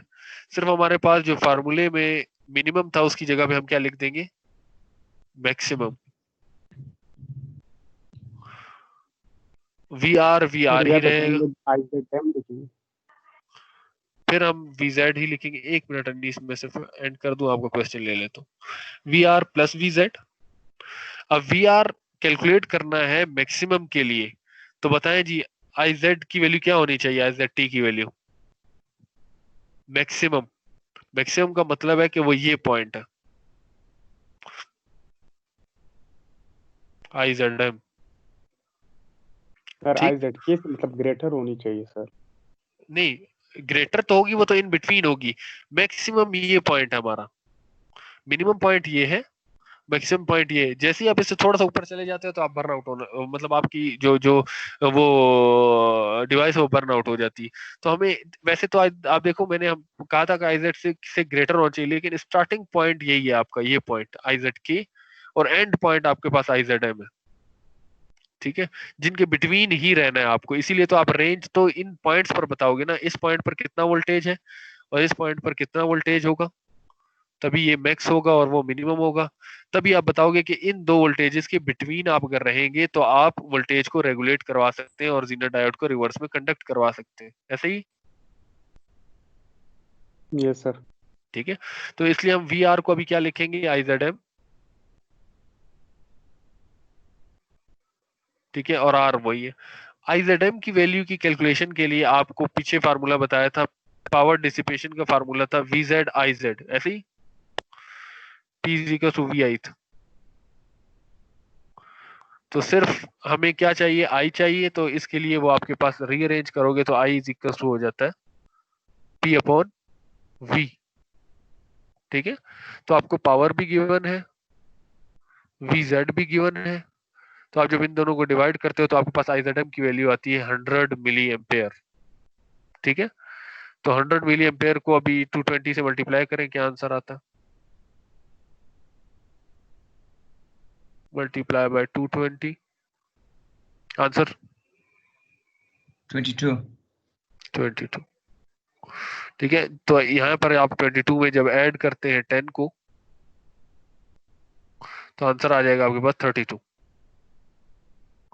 ठीक है, तो आपने दो, इसका मतलब है कि आपने ये बता दिया कि अगर आप 220 ओहम का रेजिस्टर यूज करेंगे और ये IN4740 जीनर डायोड यूज करेंगे और आपने 10 वोल्ट की रेगुलेशन करनी है, तो मस्ट है कि आपकी जो इनपुट वोल्टेज है वो, मैं इसे अभी बता देता हूँ, Vin को ग्रेटर होना पड़ेगा 10.055 से। ठीक है, और स्मॉलर होना पड़ेगा 32 से, क्योंकि ऐसा करने से आपके पास जो जीनर करंट होगा वो ग्रेटर होगा IZK से और स्मॉलर होगा IZM से।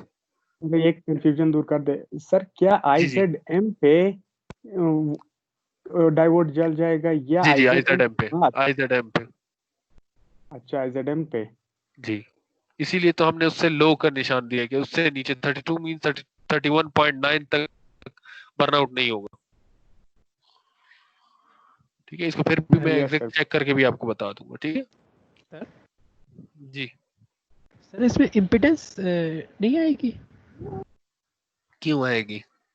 सर उसके अक्रॉस जो ड्रॉप है, जो जीनर की इम्पिडेंस है जो। नहीं, वो तो हम आइडियल केस ले रहे हैं, हम प्रैक्टिकल केस नहीं ले। अगर आप प्रैक्टिकल केस की यहाँ पर बात होगी तो आप वो जरूर लेंगे। फिर सिर्फ सर्किट में क्या चीज हो जाएगी, मैं आसान सी बात बता देता हूँ। फिर यहाँ पर क्या होगा कि इस रेजिस्टर के अक्रॉस कितना वोल्टेज ड्रॉप, उसकी अपनी कोई रेजिस्टेंस होगी, लेट्स सपोज 10 ओहम।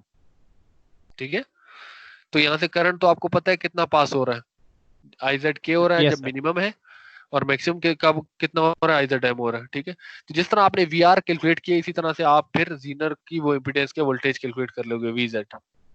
फिर क्या होंगे, ये तीनों ऐड हो रहे होंगे, VR plus VZZ plus VZ, तीनों प्लस हो रहे होंगे, माइनस प्लस होने के बाद आपको आंसर मिल रहा होगा। ठीक है, सिर्फ यहाँ Yes. पर एक और टर्म आ जाएगी जो होगी VZZ। ठीक हो गई जी। तो इस पूरे के पूरे क्वेश्चन में मैं इसको थोड़ा सा स्क्रीन को क्लियर करता हूँ और आपको बताता हूँ, आपको सिर्फ ये पता होना चाहिए कि जब सीरीज है तो उसमें V इन इक्वल होता है अपनी सब वोल्टेजेस की, जिसको हमने VR और VZ का, सिर्फ ये एक फार्मूला सारी चीजों का आंसर है। फिर VR के लिए आपके पास ओहम्स लॉ होता है, वो है V इक्वल्स टू IR। बस ये दो इक्वेशंस याद रखेंगे तो आप बड़ी आसानी से input minimum and maximum calculate कर सकते हैं। चेंज क्या होता है, जब V इन मिनिमम होगा तो I की जगह पर IZK आ जाएगा, बाकी सारी चीजें सेम रहेंगी। जब मैक्सिमम होगा तो I की जगह पर क्या आ जाएगा, कोई बता सकता है क्या आ जाएगा? Sir power IZM, IZM maximum power, maximum current आ जाएगा IZM। ठीक है, तो सिर्फ यहाँ पर चेंज होता है मिनिमम के लिहाज से ये IZK, तो आपको मिनिमम कैलकुलेट हो जाएगी, और जब आप मैक्सिमम कैलकुलेट करना चाहेंगे तो आप सिर्फ इस I की जगह पर इसको लिख देंगे IZM, बस। तो ये चीजें यूज करते हो आप बता सकते हो कि जी पूछो। सर आप कह रहे कि ये अगर सीरीज में हो, लेकिन सर ये क्या पैरेलल में भी रजिस्टर हो सकता है हमारे साथ? तब अगर रजिस्टर हमारे साथ पैरेलल में पैरेलल लगाने का फायदा नहीं है हमें। हाँ ना सर, मैं यही कह हाँ, रहा मैं हूँ फायदा बताइए। ठीक, तो फिर आप ये बात क्यों कर रहे हो कि अगर सीरीज में? सर तो जाहिर सी अभी बात मैं है बताऊंगा, आगे बताऊं, क्योंकि लोड रजिस्टर भी कोई चीज है। सर मैं भी ठीक यही है, पूछ ये रहा तो था। रजिस्टर वही हमने तो सिर्फ लिमिटिंग रजिस्टर लगाया है कि हमारा जो जीनर है वो बर्न आउट ना हो जाए। ठीक है, ये उसकी लिमिट से अगर कहाँ एक्सीड होता है तो करंट को थोड़ा सा रिड्यूस करने के लिए। लेकिन जब मैंने यूज करना है तो कोई ना कोई चीज तो मैंने यहाँ पे लगानी है, ऐसे ही Yes, sir, वो बिल्कुल। वो मोबाइल की बैटरी हो सकती है, वो चार्जर हो सकता है, वो कुछ भी हो सकता है, ऐसे ही। तो इसका मतलब है ये जो रजिस्टर होगा ये तो फिर पैरेलल में लगेगा ना। ठीक है, इसलिए क्योंकि आपने तो कैच कर लिया, कुछ स्टूडेंट सब कर देते हैं, इसलिए वो बार बार बोलना वो वर्ड लाजमी होता। ओके ठीक है सर, ओके। ठीक है। अब जो दूसरी हम बात करेंगे, अब लोड रजिस्टर भी कोई भी वैल्यू का नहीं लगा सकते हैं, बता सकते हैं क्यों? सर कि करंट लोड ज्यादा जैसे इनपुट, अच्छा अगर मैं यहाँ तक पूछूं, एक मिनट सिर्फ एक सेकंड मुझे दे दे, कि यहाँ तक ये समझ में आ गया ना कि इनपुट की रेंज हमने क्यों फाइंड की और हमने क्यों फाइंड की, ताकि हमें पता चल सके कि किस रेंज पे डायोड करंट पास करेगा, किस रेंज रेगुलेट पे नहीं। वोल्टेज रेगुलेट करेगा किस रेंज में नहीं। एक्सीलेंट, क्योंकि उससे पहले और बाद में वो नहीं करेगा, बिल्कुल एक्सीलेंट। तो अब मेरा दूसरा क्वेश्चन है कि लोड वैल्यू कोई भी वैल्यू लगाई जा सकती है या उसकी भी रेंज का पता होना जरूरी है? सर रेंज का सर होना आप जरूरी है। देखा होगा सर, हमें कितना करंट चाहिए। अगर हमें करंट ज्यादा चाहिए तो हम वैल्यू लोड की कम रखेंगे। नहीं, हमें देखो यहां तक करंट की कहानी थी, ठीक है, आपको आइजेड क्या आइजेड, अब जो ये वोल्टेज होगा ना, इस वोल्टेज की वजह से इधर भी वोल्टेज होगा और फर्दर वो आगे लोड को ऑपरेट करवाने के लिए यूज होगा, कि हमें पता है कि ये 12 वोल्ट पर ऑपरेट हो जाएगी या 11 वोल्ट पर ऑपरेट हो जाएगी। ठीक है, वो सारी बातें तो है, लेकिन लोड रेजिस्टर लगाने से कोई फर्क पड़ता है आपको? मतलब मैं और बेसिक से पूछ लूं तो एक सर तरह से वो दो रेजिस्टेंस है, जीनर की भी रेजिस्टेंस है और ये भी रेजिस्टेंस है ना जी। मैक्सिमम पावर आउटपुट वाली थ्योरी आ जाती है सर। बिल्कुल, वो थ्योरी भी ठीक है, उसके अलावा कोई और आंसर है आपके जहन में? सर अगर रेजिस्टेंस डायोड की रेजिस्टेंस कम होगी तो ज्यादा करंट उधर चला जाएगा और ड्रॉप कम हो जाएगी, वोल्टेज कम हो जाएगी। जी। अब अगर आप बहुत ज्यादा लो रेजिस्टर यूज करते हो, अब मैं आपको बताता हूँ कि क्यों लो रेजिस्टर की रेंज का पता होना जरूरी है। लो रेजिस्टर आपने बहुत स्मॉल रेजिस्टर लगा दिया, मैं कहता हूँ 0 ओहम का लगा दी, क्या होगा इससे? शॉर्ट हो जाएगा तो सर। करंट सारा इससे यहाँ पे आ जाएगा तमाम का सर्किट तमाम में। करंट यहाँ पे पास होगा। तो अब जीनर का करंट लेस हो चुका है किससे? IZK से, क्योंकि वो तो 0 नहीं होगा, वो तो कोई वैल्यू होगी। तो जब आपका आईजेड के से स्मॉल हो जाएगा तो फिर तो आपका जीनर ही वर्क नहीं कर रहा होगा। तो जब जीनर वर्क नहीं कर रहा होगा तो वोल्टेज रेगुलेशन नहीं हो रही होगी, इसलिए जीरो हम नहीं लगा सकते। ठीक है। और फर्ज किया मैं ये कहता हूं कि यार मैं बहुत ज्यादा रेजिस्टेंस लगाता हूं, इनफाइनाइट रेजिस्टेंस, अब क्या होगा? आर लोड ओपन हो जाएगा, सारा का सारा करंट यहाँ पर आ जाएगा। अब जब करंट मैक्सिमम यहाँ से पास होगा, अब हमें देखना पड़ेगा कि आईजेड कहीं आईजेड से ग्रेटर तो नहीं हो गया है, क्योंकि ग्रेटर हुआ तो आप सोच पहले भी बर्न आउट हो चुका। सर आवाज सही सर नहीं आपकी आ आवाज नहीं आ रही। ठीक है, हो सकता है कि आप जब इनफाइनाइट रेजिस्टेंस लगाएं और आपका आईजेड, अच्छा अभी आ रही? सर आवाज नो नहीं आ सर, रही है। कट रही है।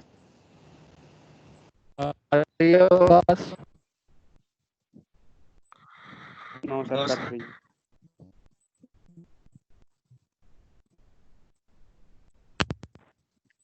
अब नो सर।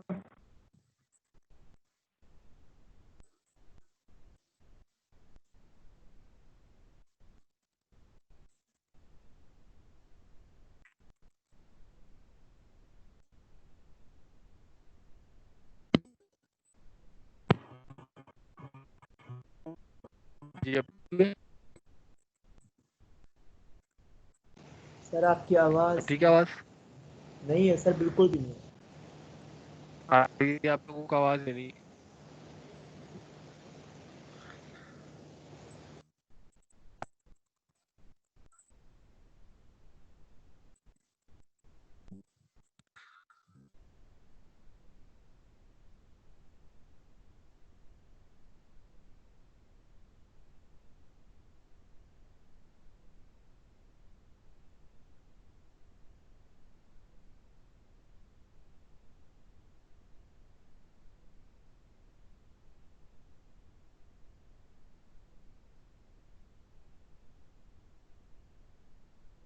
सर आवाज नहीं आ रही।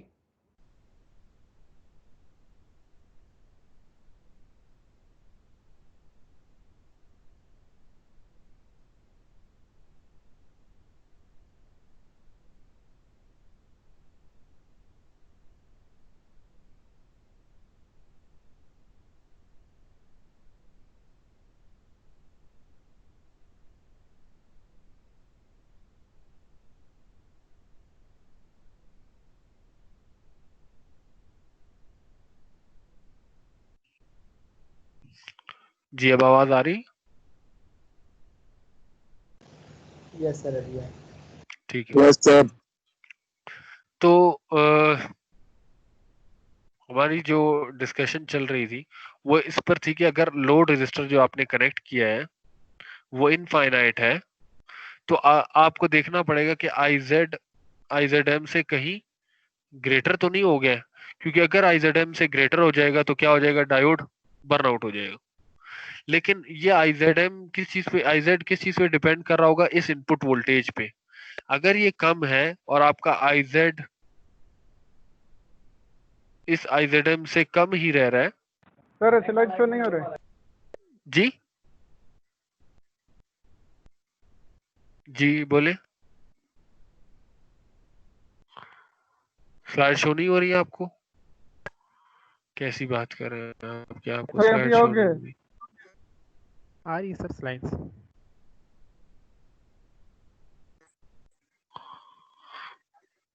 ठीक है। तो आपको लोड रेजिस्टर की बात हो रही है, तो आपको दोबारा से यही देखना पड़ेगा कि रेजिस्टेंस की ऐसी वैल्यू हो कि जिसकी वजह से ये यहाँ पर जो करंट फ्लो कर रहा है, इसमें से जो करंट फ्लो कर रहा है वो हमेशा इस कंडीशन को सेटिस्फाई करता रहे। इसलिए मैं बार बार ये कंडीशन लिख रहा हूं ताकि आपको ये जहन में रहे।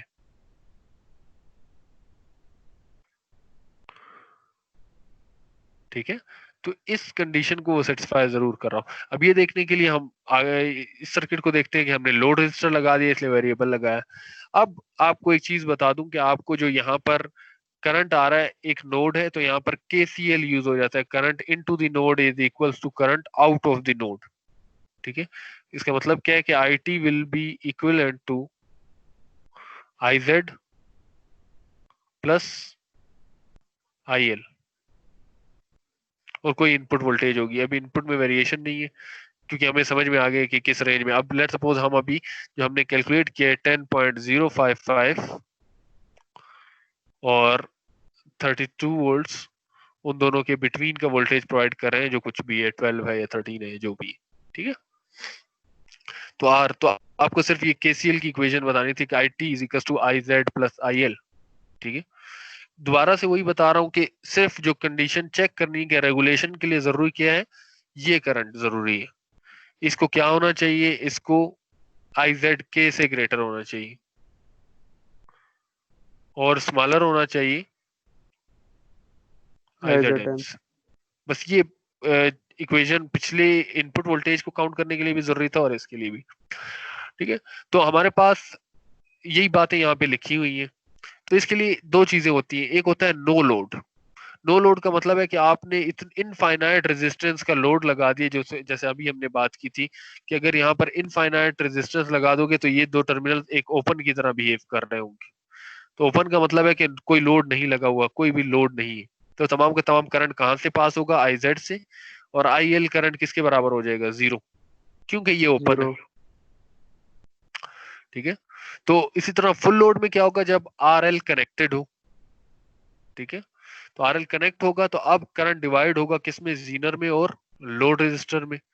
अब उस वक्त तक जीनर रेगुलेट करता रहेगा जब तक वो IZK तक है या फिर वो उसके बिटवीन ही हमारे पास लाइक कर रहा है। ठीक है, इसी को एग्जांपल से देखते हैं तो आपको ये मेरी बातें आसान से समझ में आ जाएंगी। ZZ गिवन है 0 ओहम, इसका मतलब है कि आप आइडियल केस ले रहे हो जीनर डायोड का, ऐसे ही। बिल्कुल sir. VZ is equal to 12 volt, ये आपको गिवन है। ठीक, अच्छा, IZM आपको गिवन है 50 मिली एम्पेयर।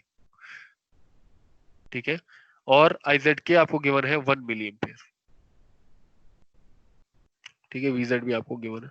तो आपको अभी कैलकुलेट करना पड़ेगा RL मिनिमम की वैल्यू और RL मैक्सिमम की वैल्यू। लेट सपोज हम मैक्सिमम कर देते हैं इसे। ठीक है, इनपुट वोल्टेज देख रहे हैं 24 वोल्ट्स है, जो कि 32 से स्मॉलर है। लेट सपोज अगर हम अपने उसी एग्जांपल को देखते हैं कि हमारी जो रेंज थी वो क्या थी, 10.055 थी, उससे ग्रेटर है और 32 से स्मॉलर के इनके बिटवीन नहीं है, तो इसका मतलब जीनर को रेगुलेट करना चाहिए। लेकिन अब लोड रजिस्टर लग गया है, जो हम ये कह रहे हैं कि लेट सपोज वो इतना ज्यादा है कि उसकी वैल्यू इनफाइनाइट है। इनफाइनाइट का मतलब क्या है कि ये ओपन हो जाएगा, तो यहां से कोई भी करंट पास ही नहीं होगा, तो IL की वैल्यू क्या होगी, 0। RL की वैल्यू क्या आ गई हमारे पास, इन्फिनिटी। लेकिन क्या IZ जो करंट यहां से पास हो रहा है वो इन दोनों के बिटवीन है या नहीं है, वो चेक करने के लिए हमें क्या करना होगा, IZ कैलकुलेट करना होगा। कोई बता सकता है IZ कैसे कैलकुलेट होगा? सीरीज सर्किट रह जाता तो ओहम्स लॉ। जी, IZ सबसे is equal पहले to total IZK current into निकालेंगे। resistance. IZ is equal to V V upon in divided by resistance. ठीक है, तो V इन आपके पास है 24 वोल्ट्स और ये आपके पास आ रहा है 470। जी, क्या आंसर आएगा? 0.051. 0.051।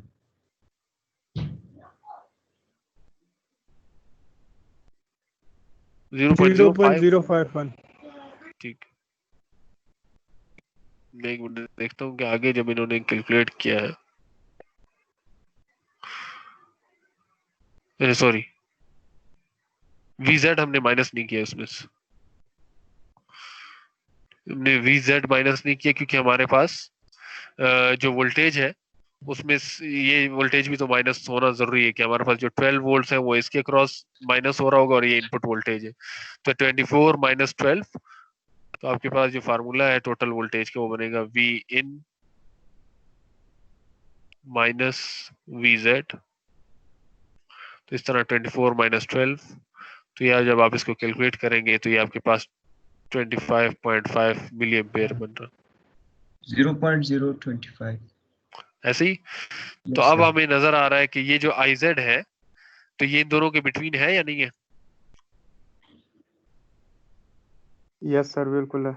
ठीक है, तो इसका मतलब है कि जब आपके पास इनफाइनाइट लोड है या कोई भी लोड नहीं भी कनेक्टेड है तो सारा का सारा करंट जब जीनर से पास होगा तो तब भी वो कितनी वैल्यू का है? 25.5 मिली एम्पेयर का है, जो कि इन दोनों से कम है।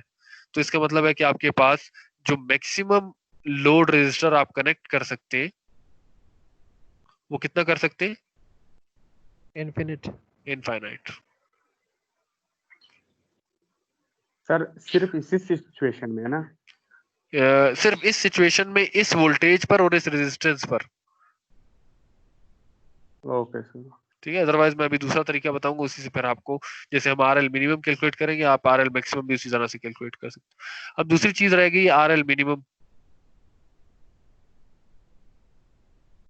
ठीक है, तो RL मिनिमम का मतलब यही है कि आपने अभी कैलकुलेट किया है IZ जो कि क्या है 25.5 मिली एम्पेयर। ये किस वक्त करंट था? जब आपके पास यहाँ पर कोई लोड नहीं लगा हुआ। इसका मतलब वो जो सिर्फ इस सर्किट में पास हो रहा था। तो मैं इसे अब IZ की बजाय अगर IT का नाम दे दूं तो आप लोगों को एतराज तो नहीं होगा, क्योंकि टोटल करंट इस वोल्टेज में से ये वोल्टेज माइनस हो गई और फिर आपके पास ये रेजिस्टेंस की वजह से आपको यहां तक जो टोटल करंट मिल रहा है वो 25.5 मिली एम्पेयर है। अब जब लोड रेजिस्टर इनफाइनाइट नहीं होगा, कोई और वैल्यू का रेजिस्टेंस लगेगा, तो अब कुछ करंट यहां पर जाएगा और कुछ करंट यहां पर पास होगा। अब ये ओपन वाली कहानी नहीं होगी, ऐसे ही। तो अब करंट कुछ यहां पर आ रहा होगा और कुछ लोड रेजिस्टर की तरफ जा रहा होगा, ऐसे ही होगा। बिल्कुल सर। ठीक है, तो अब हमें ये देखना होगा जब लोड रेजिस्टर की तरफ करंट जा रहा है तो आखिर सारा करंट भी चला जाए, लेकिन एटलीस्ट यहां पर कितना करंट बचना चाहिए? एटलीस्ट IZ के जितना करंट जरूर बचना चाहिए, ऐसे ही। Yes sir. ठीक है, तो हम IL कैलकुलेट करते हैं, क्योंकि अगर हमें IL पता चल जाएगा तो यहाँ पे हमें वोल्टेज पता है, करंट भी पता चल जाएगा, तो हम रेजिस्टेंस कैलकुलेट कर सकते हैं। तो हम क्या करेंगे, हम पहले IL फाइंड करने के लिए KVL का फार्मूला यूज करेंगे, जिसमें हम टोटल वोल्टेज में से, सॉरी टोटल करंट में से सीधर का करंट माइनस माइनस कर देंगे। जीनर करंट माइनस कर देंगे। तो जब आप 25.5 मिली एम्पेयर में से माइनस करेंगे 1 मिली एम्पेयर तो आपके पास IL की वैल्यू क्या आ जाएगी? 24.5 मिली एम्पेयर। ठीक है, तो इसे हम, क्योंकि ये लोड जो आपके पास IL है या आपके पास जो लोड रेजिस्टर है उसका मैक्सिमम करंट ये है। मिनिमम करंट हमने थोड़ी देर पहले कैलकुलेट किया था, कोई बता सकता है IL मिनिमम कितना था? सर वो मैक्सिमम था। अच्छा, देख ले, मैं IL मिनिमम की बात कर रहा हूँ जब रेजिस्टर इनफाइनाइट हो गया था। 25.5 मिली। नहीं यार, जब रेजिस्टर इनफाइनाइट होगा तो ये दोनों ओपन हो जाएंगे, तो कितना करंट पास होगा लोड रेजिस्टर से? करंट पास नहीं होगा जब वो ओपन हो जाएगा। जीरो। नहीं होगा, जीरो होगा सर। एक्सीलेंट, तो यही मैं पूछना चाह रहा था कि मिनिमम 0 और मैक्सिमम 24.5 मिली एम्पेयर। ठीक है, तो अब हमारे पास करंट आ चुका है जो कि 24.5 मिली एम्पेयर है। आपको क्या मालूम करना था? Load resistor. आप ओहम्स लॉ लगाते हो, R is equal to V upon I। Voltage load resistor के अक्रॉस कितनी आ रही होगी? सर 12। 12, क्योंकि जीनर डायोड 12 रेगुलेट कर रहा है और करंट की वैल्यू है 24.4। तो कोई अगर वैल्यू कैलकुलेट कर किसी ने की है तो मुझे बता दे। 24.5 मिली, या ऐसा कर ले 12,000 डिवाइडिंग बाय 24.5 कर दे।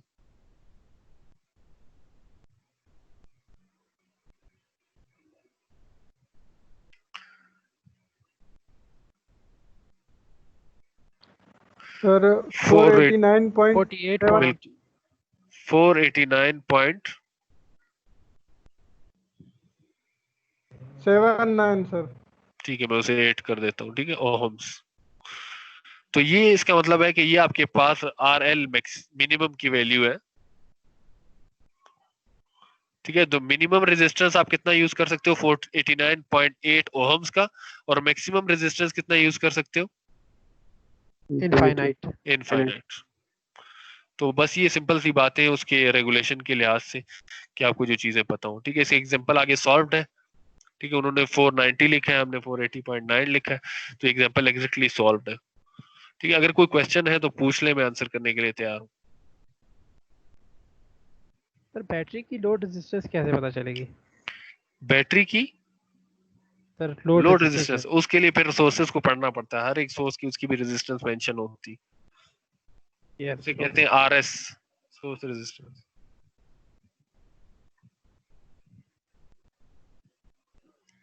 तो जो रेगुलेटर था उसके लिहाज से मैंने दो चीजें आपको भी यहाँ पे समझाई कि आप कैसे, सबसे पहले लोड से पहले की बात यह है कि आपको पता चले कि कितने इनपुट पर ये रेगुलेट कर रहा होगा। उसके लिए सिंपल सा फार्मूला था कि आपको V in मिनिमम कैलकुलेट करना है और मैक्सिमम कैलकुलेट करना है,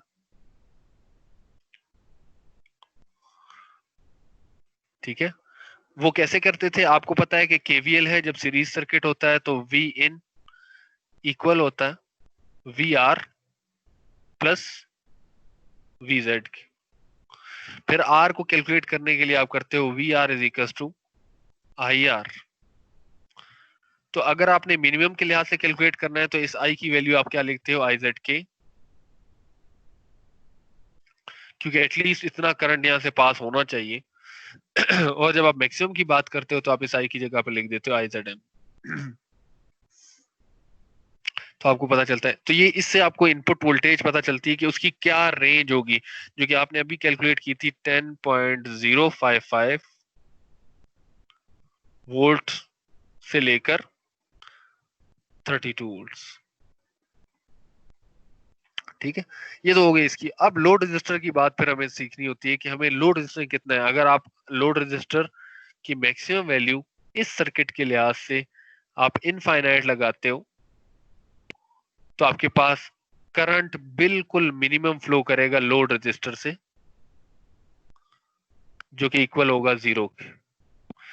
सारा करंट कहां से जा रहा होगा, IZ से।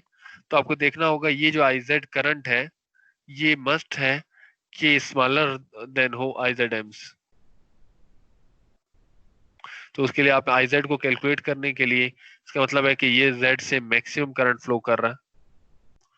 उस मैक्सिमम करंट के लिए आपने कहा V in minus VZ dividing by R, ठीक है। उससे आपको IZ मैक्सिमम पता चला, और वो अगर मिनिमम है तो लोड रजिस्टर की वैल्यू इनफाइनाइट। और मिनिमम के लिए आपको क्या करना पड़ेगा, क्योंकि आपको टोटल करंट पता चल गया, आपको पहले IL फाइंड करना होगा। वो फाइंड कैसे होता है, वो IT में से आप माइनस करते हो IZK को,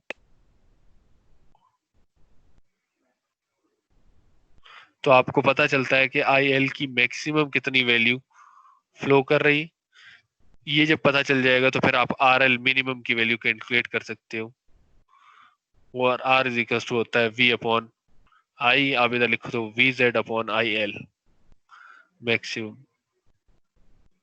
ठीक। एग्जैक्ट एग्जांपल भी सॉल्व्ड है, थोड़ा सा मैं ऑपोजिट सीक्वेंस से सॉल्व करवाता हूँ इसलिए मैंने यहाँ पे सॉल्व करवाया, आप एग्जैक्टली उस एग्जांपल को देख सकते हो, ठीक। कोई क्वेश्चन तो नहीं है तो हम आगे चले। रैंड ही करते हैं सर। बिल्कुल एंड हो रहा है। ये लास्ट स्लाइड है, इसमें मुबीन ने क्वेश्चन पूछा था, तो मैंने उन्हें उस टाइम भी क्लियर किया था, जब आप पॉजिटिव प्रोवाइड कर रहे हो तो डायोड रिवर्स बायस है, तो रिवर्स बायस की वजह से ये VZ पर क्लिप कर रहा हो, जो भी VZ की वैल्यू। और जब नेगेटिव साइकिल आएगा तो यहाँ पे नेगेटिव होगा और यहाँ पे पॉजिटिव आएगा, तो ये डायोड क्या होगा, फॉरवर्ड बायस, तो सिर्फ 0.7 तक क्लिप कर रहा हो। उस वक्त जो मैंने सर्किट बनाया था वो मैंने ये वाला बनाया था, ठीक है, क्योंकि पॉजिटिव साइकिल आएगा तो डायोड फॉरवर्ड बायस होगा, तो ये आपके पास 0.7 वोल्ट ड्रॉप हो रहा होगा। जब नेगेटिव साइकिल आएगा तो ये रिवर्स बायस होगा, तो ये माइनस VZ तक कर रहा हो। अगर आप चाहते हो कि वो दोनों तरफ क्लिप कर रहा हो और 0.7 से ग्रेटर पे क्लिप कर रहा हो, तो आप देख रहे हो जब पॉजिटिव और नेगेटिव प्रोवाइड करते हो तो पॉजिटिव में ये वाला डायोड फॉरवर्ड बायस है और ये रिवर्स बाइस, तो फॉरवर्ड वाले के अक्रॉस 0.7 का ड्रॉप है और रिवर्स बाइस के अक्रॉस VZ ड्रॉप है। और जब नेगेटिव और पॉजिटिव साइकिल आएगा तो ये फॉरवर्ड बाइस होगा और ये रिवर्स बाइस होगा, तो इसके अक्रॉस जो ड्रॉप होगा वो VZ होगा और इसके अक्रॉस होगा वो 0.7। तो क्लिपर आपको अगर वहां से जीना समझ आया तो यही। तो अगर यहाँ तक समझ में आया तो हमारे यहीं तक का लेक्चर था आज। सर अगर कैपेसिटर लगाएंगे तो जो GC ऐड होती है वो भी इसी तरह होगी जिस तरह? एक सेकंड,